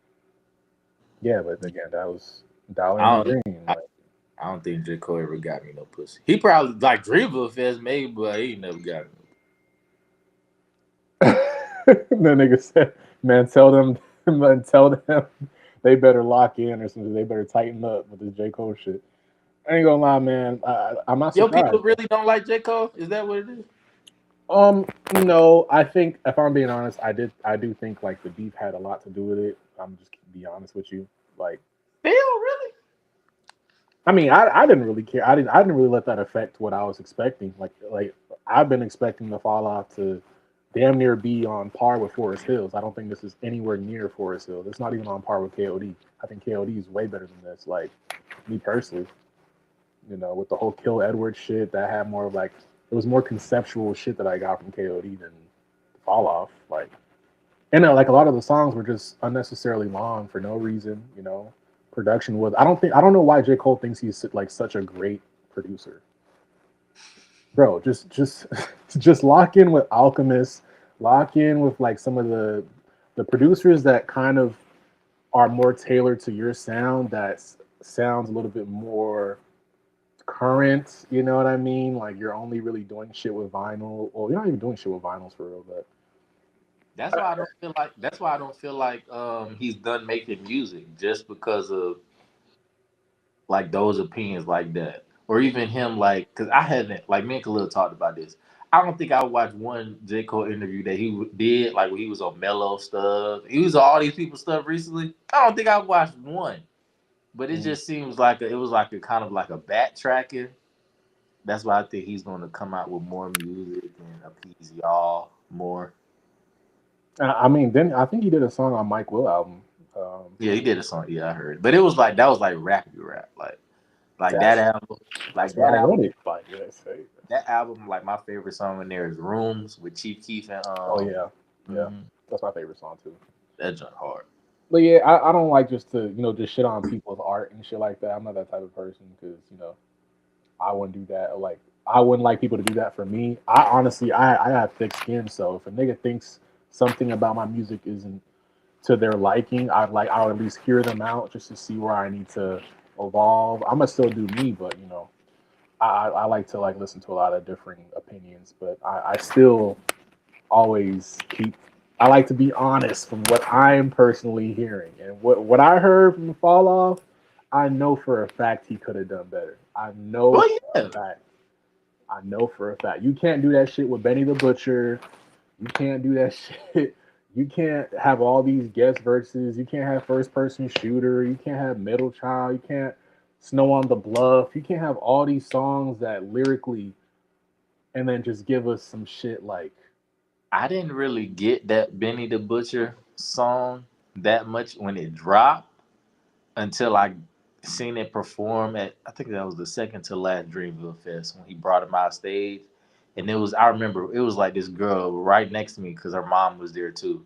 She rapped Benny, her and Khalil, they was all rapping Benny verse word for word, and I was like, "Oh, this what they meant by yeah, it hit different when I heard it live. Like it hit different." yeah. Benny nice, bro. Benny real nice. Mhm. Um, but yeah, I just J. Cole, I hope he doesn't retire. For his sake, I hope he doesn't retire because He just need to hear how if Iceman is mid, he gonna retire. If Iceman not mid, he gonna step back in. oh, you think if Drake drops a mid, he gonna retire? Yeah, because it's like because Kendrick not gonna come out for some more years. It's just gonna be like a it's like a what else is he gonna do? Like because after this like world tour, like we still debating if we gonna see him in Africa or not. But it's like it's just gonna be like I'm just gonna do something else. Maybe drop features every now and then, singles, but actually focus on music. It don't feel real competitive anymore like it used to be. Like nobody's really trying to be in that number one spot. Everybody's trying to fit in where they fit in. That's how I see it. Mm. And my boy Rome said the J. Cole producer jab was so facts. We like that he do it all, but damn, bro, outsource some beats. He did some on this album though. He did a little bit. Um, what songs did he do that? Because from what I saw, because when I listened to it like the third or fourth time, I pretty much only saw a lot of the same niggas. Like, I only really saw DZL producing all. Cause I know that. Well, okay, if you mean by that, cause I know like a few of his people, like a Omen was producing on Yeah, some. So it was like that. like yeah, it's just I don't know. Like the who the fuck was you shit is like it's cool, but that beat is just sounds so like it just sounds soulless. I don't know how to even really describe it. It's like I know he can do better. That's why I was just so disappointed because like nigga, I've heard a lot of the shit. I think every song that he dropped before First Person Shooter was like fire. Hmm. Then after that, again, I don't know if that's anything to do with the beef or whatnot, but it's like he lost his hunger. I don't know. Like he just okay, I'm gonna just get into this concept and stick with this concept, and I'm gonna throw shots at niggas that no one knows who I'm talking about, but it can be applied. It might be this person or that What are person. you expecting from Iceman? Iceman, I'm expecting. Honestly, I don't know what I'm expecting. I honestly don't know at this point because I don't really know what Drake has. I mean, Drake has a lot to talk about, but I don't know how he's going to go about it. Because if he goes about it in a more of like a direct way, where he feels like he has to address the beef and how he felt and all this, I ain't trying to hear that shit personally. I'm really not. I actually wanted that from J. Cole, but he backed out. So I probably would have called that corny if he waited to his album to address why he didn't go into the beef. So um, maybe like musically, I kind of want something like a mixture of like Nothing Was the Same and Scorpion. I don't know how that would sound, but yeah, I don't really know what to expect. I think the only song that he's dropped that I've considered like an actual album song, or maybe two, maybe which one and what did I miss? But every other song wasn't really rocking with it like that. Like the Yeet shit was cool, but it reminds me for all the dogs again. Like I don't want to hear Drake and Yeet. I don't want to hear Drake and Yachty, bruh. It's like I just want Drake sitting down with 40, with Boy Wonder, with vinyls. Hell, sit down with Timbaland. Like switch it up, do something like something creative. Like because I think that's what's really lacking is creativity nowadays. Like I think the best album this year so far is probably Don Toliver shit. So does Drake and 40 not make music anymore? Uh, I think they do. I'm not sure. Pretty sure they do. I know he's definitely still working with Boy Wonder, but I want more 40 than Boy Wonder. Like I need him to be more in that 40 bag. But you know, I don't really know what to expect. Honestly, I just hope it's concise. I don't know when it's gonna come out. I know this nigga he said something on Instagram like a couple. I think it was yesterday or something, saying, "Oh, Iceman just got submitted." It's like, okay, well, he been rolling out this album for like a year. Like my nigga just, I just want to hear the music at this point. Like I don't know. A year. That's There's been some good albums coming out this year. I don't know. It's You think it's been good albums? What albums you think were good? Babies. Um, did Wale drop this year? I think that was this year. Wale. Uh, it's been a few of them. I have to look. There's been a few. You like Baby Keem's album? I think it was all right. I think it was Um, all right. it was. Jack's album was. I really don't. So I think I got over it because I was. They put that Momo Boy girl on. Yeah. Real pretty, but she cannot sing. Rock Nation, so-called industry plant. I don't It's a. know. I have to look, but I know it's a few. I can't remember. Mm. Yeah, bro. I think. Yeah. One last thing about Fall Off. I think when I was listening to it with D friend on stream, it was a point where I think we were listening to the first half, and we literally said we thought it was a concept that the album is so bad that that's why it's called the Fall Off. Like it's purposely bad. That's how bad it is. Like I get it, the whole stories and shit like that. Oh my gosh, like only the real J. Cole fans would like. All right, or do like. I'm sorry, like, bro, like, go ahead. From where I work, right, Mm-hmm. you have to be professional. So I'll have to admit, you are probably a great connection to have in our elevator. But I cannot continue this conversation today because I want to maintain this relationship. Because if I hear one more bad thing about the fall I love J. Cole, bro. It's just the fall off was just not. I just know he could do better. Like I expect better. Like that's what I hate. I hate because I know like me, even me like being subjective. I know I can listen to it from a person's perspective if they don't really mess with Cole like that. Like I can see why it really isn't for them. So that's why I hate it to where if the Iceman is something similar. Like for me, all y'all hyping up the Iceman, like y'all just hyping it up, this album of the yeah, year that y'all waiting on. He been teasing it for forever. In my head, I really think the Iceman is gonna be like his previous stuff. It's gonna have one too many 21 Savage feature. it might. It's And if like, it is, trust me, I'll be the first one to say that's not it. yeah, Like I'm not biased at all. Like I don't know these niggas personally. Like they might be good people, they might be bad people. But when I'm judging music, I listen to just the music. And if it's not on par with a lot of the previous shit, if it's not like at least top 5 or top 7 worthy ish stuff, I'm gonna say okay, it's probably on the lower side of your discography. Like it might not be for me, it might be for a lot of other people that just love anything Drake says. He can shit on a track and niggas like, oh my god, it's great. Or the same with J. Cole. He could shit on a track, niggas will say, oh wow, this was great. The story, this, that, oh. But in the battle, I think people just gassed it because if you actually listen to like the songs that Drake came back with the disses, like I remember I think it was that night that Not Like Us dropped. Like me and Khaled was driving to DC for something. But it was just like Drake had verses where it's like, I gotta listen to that again. But what he say? Like I think people just try to just it wasn't as people said Kendrick just killed it. It wasn't that far off. yeah, it wasn't. It wasn't. Yeah. No, I think the best album or the best song from the whole battle was Family Matters. I think, just lyrically, like I think there's 3 beat switches, like they all sound like 3 separate songs. It's all fire. It's metaphors, it's subtitles, so you can literally look at every single metaphor and every line.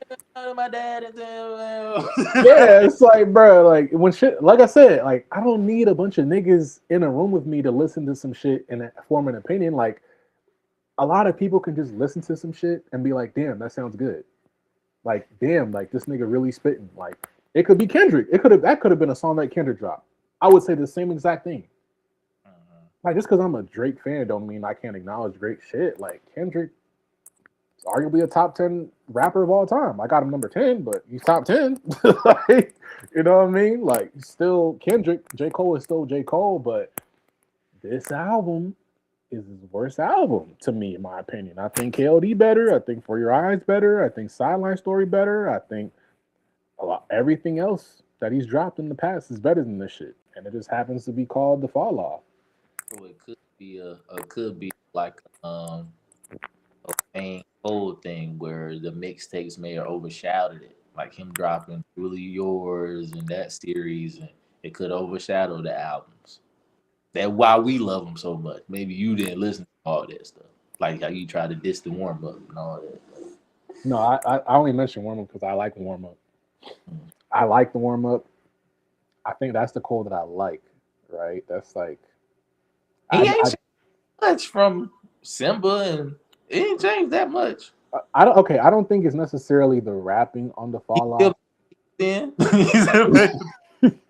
Yeah, like like I don't think it's just the rapping in itself. I think like it's more to making a song than just lyrics, right? Mhm. There's the production aspect, there's the replay value, there's the hooks, the length of the songs. Like I think a lot of the songs were too long; they could have been cut down.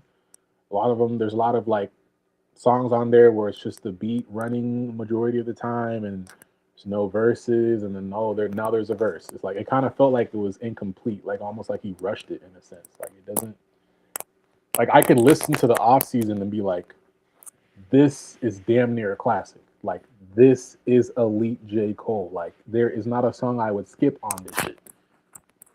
Literally. Like off season is probably the best I've heard from him in a long time. And for to go from that to this and then say the fall off is on par with the off season, it just I don't know what I don't know what people are listening to sometimes. Like I don't know. Like again, people got their biases. I respect it, but it's not me, just me having the same opinions on a lot of this shit. You know what I'm saying? But That and then I think that's probably why I feel like most of us Cole fans they may feel kind of similar to you. That's why they feel like this can't be his last album. yeah, it can't be. It can't be. You can't end your career like that, bro. Like even Might Delete Later was better than this. I mean, Joe Budden kind of did the same thing. You don't remember his last album, but we still listening to him, so Rage Against the Machine. you don't remember that. That was 2016, 2015. Of course I remember that shit. So I got some songs that I like from that shit, honestly. it was like that. Well, I don't think it was like that, but it's a solid album. I mean, shit. There's some songs that I liked, like By Law is cool. Flex was on there. 4 a.m. Flex, like Forget was on there. Wrong One was on there. Idols. There's some songs on there, but some people Joe Budden might not be for everybody. See, and that's what I don't like about the producer, like the production value of certain songs. Because if you go back to certain Joe Budden songs, like it wasn't produced that well. Like I don't know if Parks found his groove now and all of that production bad, but some of them songs sound like it was made in like a SoundCloud basement. Like it wasn't. Yeah. I want to hear him. Like I hope he does come back out now, but I want to hear him with some production that sounds good in a car speaker right now today. I think that nigga is so far gone from rapping now. Like it's been 10 years since that album dropped. So for that nigga to drop now, it's like I don't know. So anything can happen. Yeah, anything could happen. I was gonna talk about the Usher and Chris Brown shit. I don't know if y'all still in tune with that whole Kanye West shit, the DJ Khaled shit as well. Usher and Chris Brown tour, that shit gonna be crazy as fuck. I ain't gonna lie. Oh, we already got a suite. Oh, y'all going? Oh, I don't know if he's supposed to come. My cousin's got a suite. Mm. So it's my first time going in the suite. I'm like, all right. I don't know nothing about this suite life, but I'm about to see how it is. I ain't gonna lie. If they do like a, if they do like a meet and greet, how much you think they should charge? I ain't going. I don't. Like nigga, I know Chris Brown be charging like 1,000. So if they do it together, And you know, I used to feel a way. I used to be that type of person. Like, if my girl want to go with Chris Brown, like do a meet and greet Chris Brown, she can. Like, I don't care nothing about that. But there, I think, nah, we ain't doing no meet and greet because I think it's gonna be a lot. Like I Chris think and Usher, yeah. it's gonna be too much. Like we paying 5,000 for a meet and greet. Nah, nah, Y'all doing the meet and greet and y'all doing the cherry shit in the mouth. I ain't gonna lie. In yeah, the same show, I ain't gonna lie, bro. Nah, nah. At that nah. point, just let your girl. If you let your girl go, she in the woods. It's over. Like what you mean? Like that's no longer your girl no more, bro. It's over with. Because it's 5,000. Like I don't see how. Because she ain't paying the whole 5,000 by herself. So I'm you pretty gonna sure. Yeah, they would. I don't know if they charge 5,000. what was it last time? Was it like 15? Was it 11? I think it was last time. Yeah, that was just Chris Brown, and then Usher. I don't think he really do meet and greets like that. So I could see 2,500, 3,000. It's niggas that's gonna pay 2,500 to meet Chris and Usher. Yeah. I can't see how she can look at me the same. I'm paying because mind you, I ain't paying it by myself. So we going 50-50 to see the meet this month.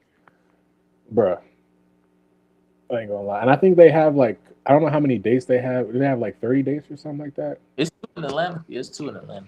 Oh, it's two in Atlanta. Okay.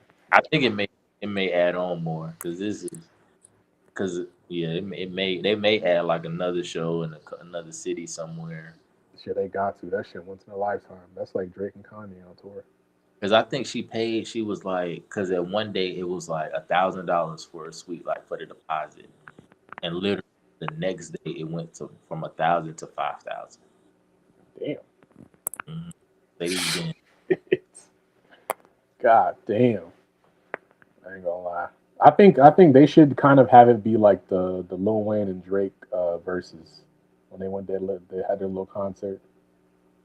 Say it again. you trying to do a versus? I think they could have some shows where they do kind of do it like that. That would be cool though if they did that though. I feel like I don't know, because I feel like I think Chris Brown would win, obviously, but I mean yeah probably, but it's just I think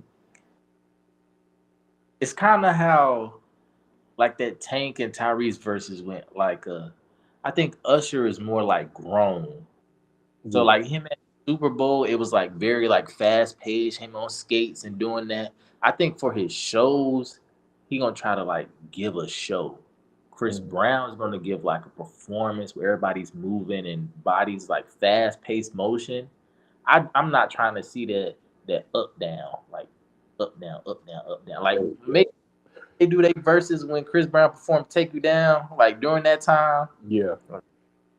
Not the whole show back and forth.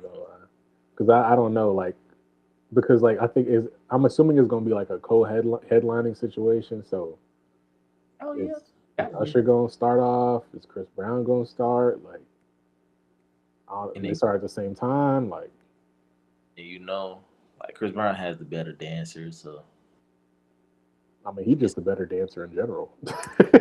I'm So like, yeah, yeah. I don't know. I don't know. I'm pretty sure it'll probably be one of the highest grossing tours for sure. For you sure. think over Beyonce? You said what? Think over Beyonce? Well, I think Beyonce's wasn't that a stadium tour? I don't think this is a stadium tour. 'Cause if it's a Yeah, stadium tour, they could sell more tickets. There'll be more people in each show. So yeah, no, they because in Vegas they doing that at the Allegiant. That's where the Raiders play. Atlanta is the Mercedes Benz. That's the Falcons play. oh, okay. Yeah, Well, it depends how many dates they do. How many dates did Beyonce do? nah, I don't know. I mean, if they do, I think they did like 33 dates or something like that. So if they do anything over 30 dates, I think they could. I mean, it's Usher and Chris Brown. We ain't gonna get nothing like that ever again. I feel like closest thing we gonna get to that is maybe Drake and Kanye, and I don't think that's happening. Nope, That's never happening. So like, no, that won't happen because of how many people gonna pull out. yeah, I think the closest we'll get to something like this again is if Rihanna and Beyonce go together. yeah, and I think that's never happening. Nah, they ain't gonna. Yeah, especially with that whole Jay Z shit. Nah, definitely not I happening. don't know, y'all know nothing about it. Like I was just at my cousin's house and I was playing. I brought her Mickey for something, and she was like, "Oh no, we off her for a little minute right now." What y'all off with Mickey? Right? I'm not into. I don't know. They We they gonna. off Nikki for what? She didn't say she off. She was just like we giving her some time to heal or something. She said time to get back right. They Something. be mad religious when it comes to Nikki. Ain't gonna- but yeah, I hope hopefully I can go to one of them shits. Probably if it's in Dallas or some shit. Are you coming to Dreamville? I mean not Dreamville. DreamCon? DreamCon is it in Dallas? Nah, it's in Houston. I don't know how. Houston? Yeah, when I lived in Austin, I think it was there. I was gonna go to that one, but I never got the chance to. But yeah, I might go. I might go. We we gonna try to record in person. Okay. But There, when is DreamCon? July 10th through the 12th, I think. Through the 12th. Okay. July 12th. Yeah, that's not too far out. Yeah, I'd probably pull up. Try to at least have one show where we have an actual camera do the sit do How does the that work? You gotta like get a booth for all that shit. oh nah, we gonna have to figure that out. I Oh, thought I was gonna like before we was just gonna get our Airbnb, put our iPhone up, call it a day. yeah. But then if it's like there, if we meet somebody there, they're like, nah, we have a podcast studio and such and such. I pay that 100 for that just for once because we don't know if we're gonna be together again. So I pay that. Yeah. Yeah. I'm assuming you didn't really hear that Khaled song. Whenever you Nah, get a chance to, bro, listen to that Khaled Lil Baby song. I forgot what it was called. It was Khaled, Lil Baby and Future. I didn't think a nigga could make Future sound bad. Lil Baby, bro. I don't know what it is. I'm starting to think it's not even really Lil Baby. I think it's like whoever is his mixing engineer. Like y'all got him sounding muffled and slurring his shit.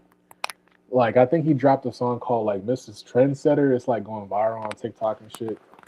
Even that song, it's like it sounds like it's just like a bunch of gibberish now. Like I don't recall Lil Baby rapping like or sounding like he's just talking in gibberish. Like I don't know, bro. But yeah, whenever you I, get a chance, listen to that shit. That shit is ass. I like Lil Big. I haven't listened to anything recently. I think it's because after he had that song like during the protest. What was that song? You know what I'm talking about? Oh yeah, yeah, yeah. The After yeah. it was like and then I realized he wasn't going in that route because how he rapped on there was like a I don't think his audience appreciated, but like us Cole fan audience, like I love to hear him rapping like that. I didn't think he could rap like that. But Yeah, after I realized he not really into that no more, I was like, yeah, I'm cool. yeah. I think that was just like a in the moment type shit. Yeah, that was like some of the. I think that was like around COVID time. Mm-hmm. Yeah, I mean that was the last time he was. That was peak baby. But ever since then, I don't know. Even 2021, he had a few songs here and there. But whenever he dropped that "It's All Me" album, I don't know, bro. It just went downhill. So who you got like next up listening to now? Right now, well, I know D-Fran hates this person. But I fuck with Nine Vicious. Nine Vicious. Have you heard Nine Vicious before? Okay, he's signed to YSL. I think he's signed to YSL still. It's kind of like a mixture of Cardi and early Young Thug. Basically, kind of look. He literally looks like Young Thug. Funny I'm enough. at cousins about him. I don't know. Yeah, it's. I'll say it's like an acquired taste. I think he's mostly known for the samples he uses in his beats. So you might fuck with the production more so than his like rapping. But I think out of all the younger person, He came after like those compilation albums they had. They yeah, yeah, was like that 1300 Saint, kind of like yeah, yeah, yeah. Yeah, I'm still trying to catch up and shit, but Mhm. 1300 Saint, Nine Vicious, them type of niggas. I think he signed to YSL too. Um, yeah, them type of artists. They got a little, you know what I'm saying. I know people want to say they're just clones of Thug, clones of Cardi. it's not really fair to do, but that's just what the kids are growing up on. So I can't really blame them. Like, what do you want them to sound like?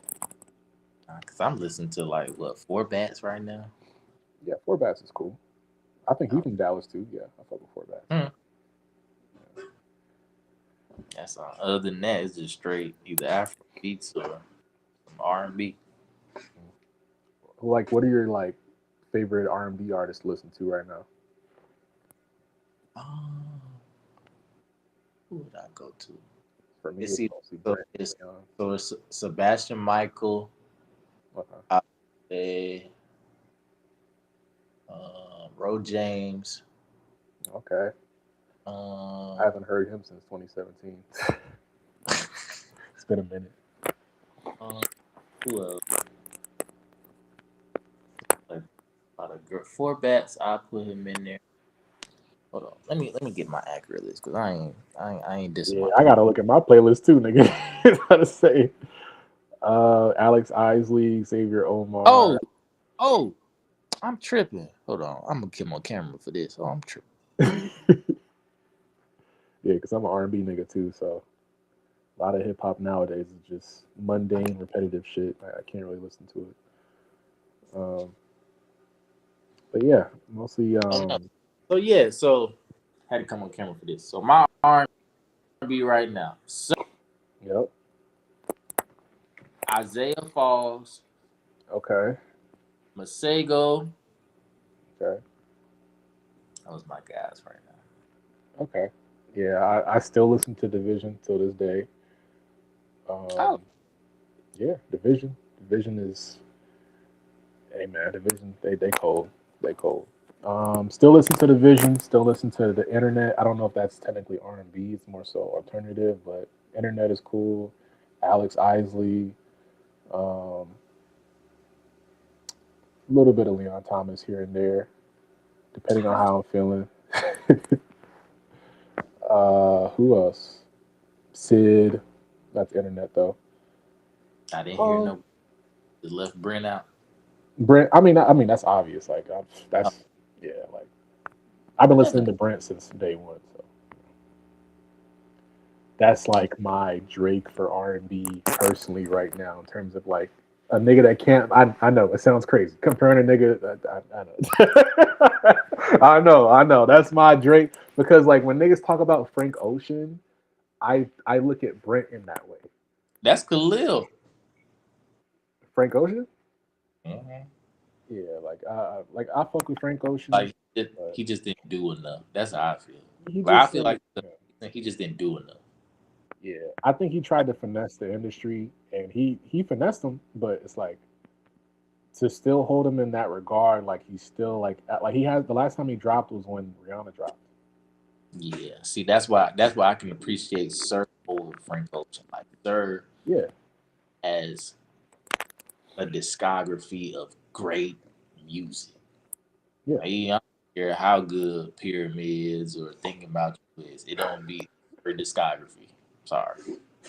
yeah, and even like the '90s shit, like Avant, fucking you know some of the '90s shit I still listen to this day, like Aaliyah, Avant, Babyface, fucking all that shit. It just depends on my mood, honestly.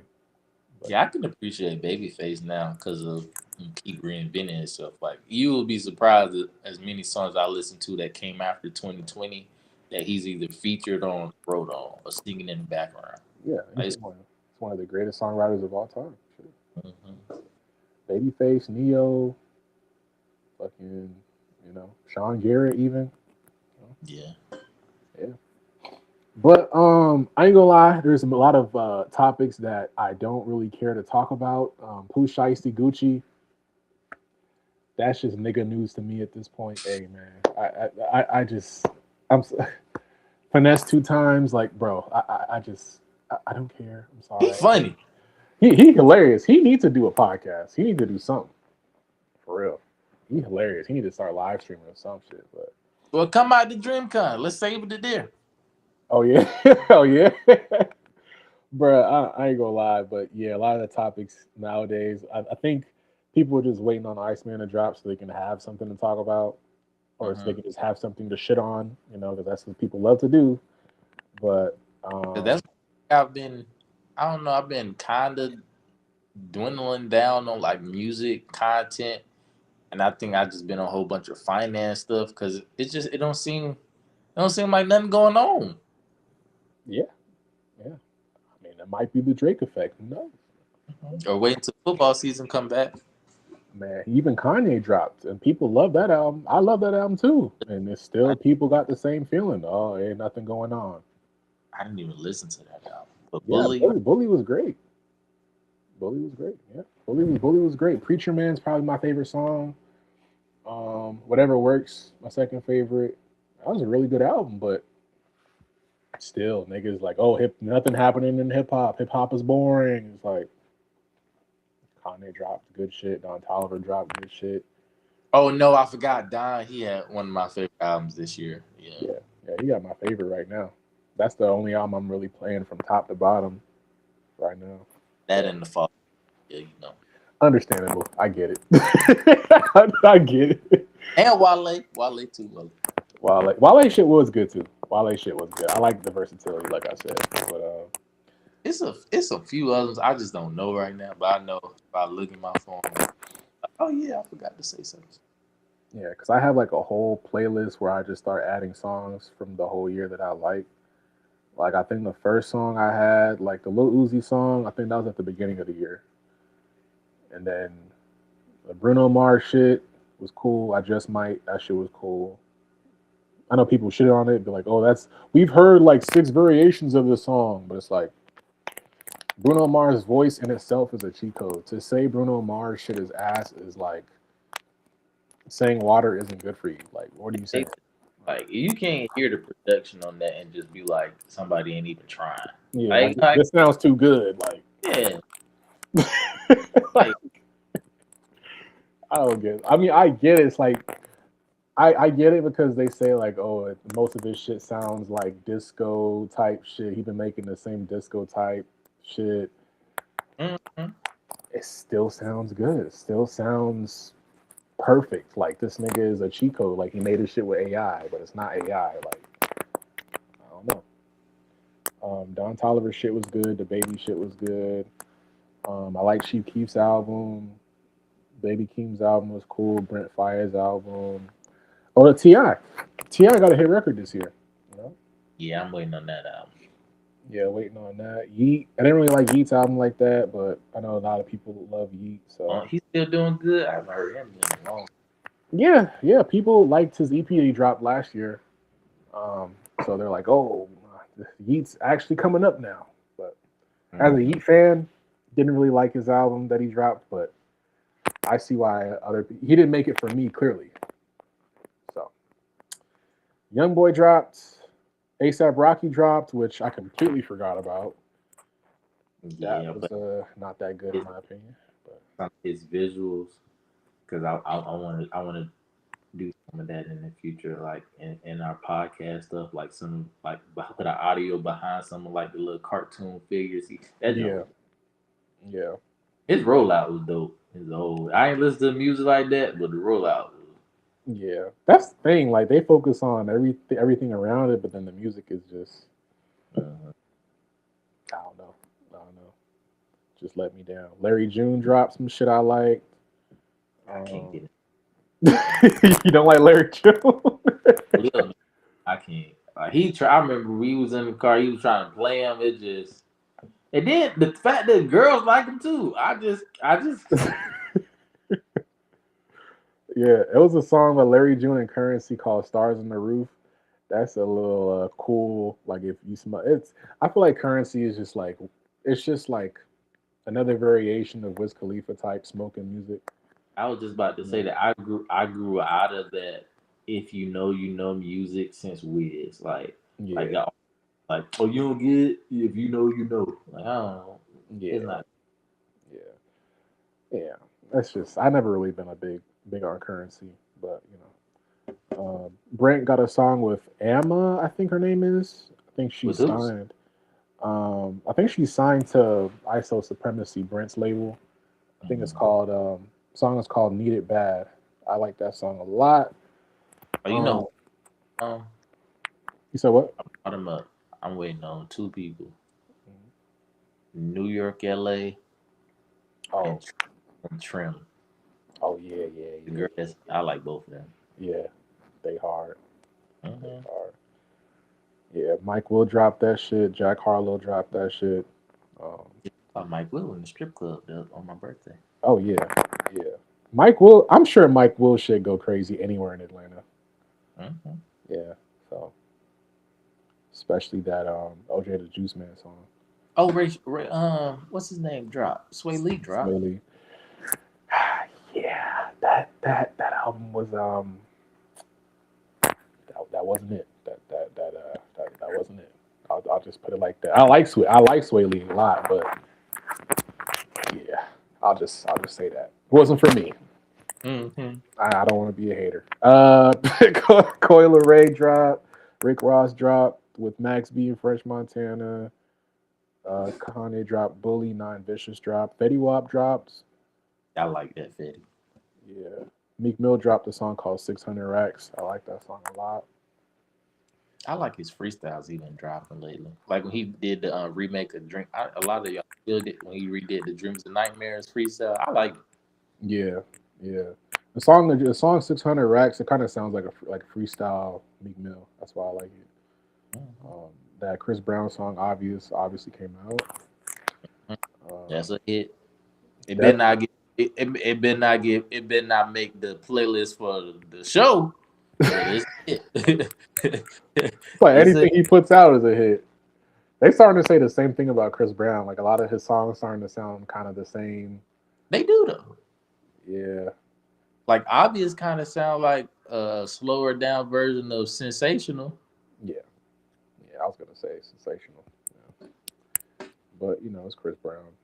Mhm. Boss Man D-Lo dropped the album. I actually liked it. I'm not gonna lie. You like Motion Party? That was like Motion Party, not really. I like it's cool though. I like Chicken Talking Bastard, the intro or the title track. How I'm Living, Tendernism, that's my shit. hmm Tendernism, definitely my shit. I think Joyner Lucas dropped, um, but you it's didn't not. like Big as the plug when he dropped like the NWA like rendition. Oh, I haven't heard that yet. Oh yeah, I gotta go listen to it. they had one song on there. It was one of them dudes that sounds just like Easy. Hmm. Interesting. Okay, I'm gonna tap in there. Definitely I gotta think tap in. it may be the first song. I think it may be the first song. That came out this year. hmm Yeah, I think it's like N6A or something. NW6, something like that. Okay. And then I think the last thing in my playlist was Snoop Dogg. He dropped the album. I was like, I gotta listen to some shit. But that's pretty much all that I got so far in my playlist from this You year. support Death Row. That's what you're trying to do. Yeah, some Death Row shit. Come on, man. Cali all day, bro. Come on, bro. hmm You know how we do, bro. Oh, this been fun, word dude. So what you gonna keep it up Yeah, I or got so how Restream is, so I guess it basically was making clips the entire time. So Mhm. it's probably gonna come out with like about 50 clips and I'm gonna just choose from yeah, Restream is nice. It was Now, only are like they the clips like or are they gonna have us looking great? I'm not sure. It's my first time using this shit, but because you have to resubscribe every month, so it's only like $20 a month, but it makes clips for you, lets you multi-stream on like 25 different platforms. You could even stream on LinkedIn, which is like I don't know how the fuck that works, but hmm yeah, it's dope. It's dope, but it basically makes like I think it makes like 40 or 50 clips. I think it makes shorts, it makes YouTube video clips, and it makes like full length, more full length clips or some shit. So I'm gonna see how it is though. And if I see any, I'm gonna send y'all some of that shit though. So yeah, I definitely recommend Restream. StreamYard they taxing. So Yeah, I had to cut. That was like our last thing because I didn't know any other ones. But yeah, I can't keep paying for that. yeah. So do y'all do like video episodes on your YouTube or is it like More like it's mainly on the Patreon. So slowly, hopefully, but surely, we'll come back to YouTube. But Y'all just said fuck YouTube for now. yeah, because a lot of like surprisingly, we get listens on like Spotify, Apple, like all the audio stuff. Mhm. Like I was telling his wife, it was like we'll put some on YouTube because it's not like a cult following now because we're not as consistent all the time. Yeah, So it's like we put some on YouTube, they'll see some with 3 views, they just won't listen to it. yeah, yeah. I think it still helps with discoverability to still at least have it Oh out. yeah, that's what I said. Well, that's why I told him. Like once we say, "Hey, we gonna be consistent," they will be back. Yeah. But if we ain't consistent, I ain't about to waste my time. Hell, even if y'all could do it like twice a month, that's still pretty decent. Like Hmm. you can cover more shit in 2 weeks at a time. Y'all still have a lot of shit to talk about at that same time. But I'm definitely about to see how you do this little clip thing. oh yeah, I'm finna get the clip in today. Trust me. I'm Oh finna. yeah, It's my first pod in like 6 months, so sir. got some catching up to do. Well, yeah, bro. I appreciate you coming through, bro. Shout out to you. Shout out to Different Ranks. Everyone, go subscribe, like, follow Different Ranks. Follow on all platforms. Links will be in the description. Make sure y'all tap in. Um, hey, anything else you want to say before we head out? Go ahead, Uh, bro. I'll be selling my bonnets, my no slip bonnets. So this was all everything I do is a reason. Catch us on the Different Ranks page. Shout out to my boy Khalil. He don't listen to Wale like that, but he love Wale at the same time. That's how we rock. Yes, sir. My boy on that Ray J time and selling the fucking he on the Bow Wow time and selling the do rags. Mhm. All right, y'all. We'll catch y'all later. Peace out. Sure. All right. And we out of there.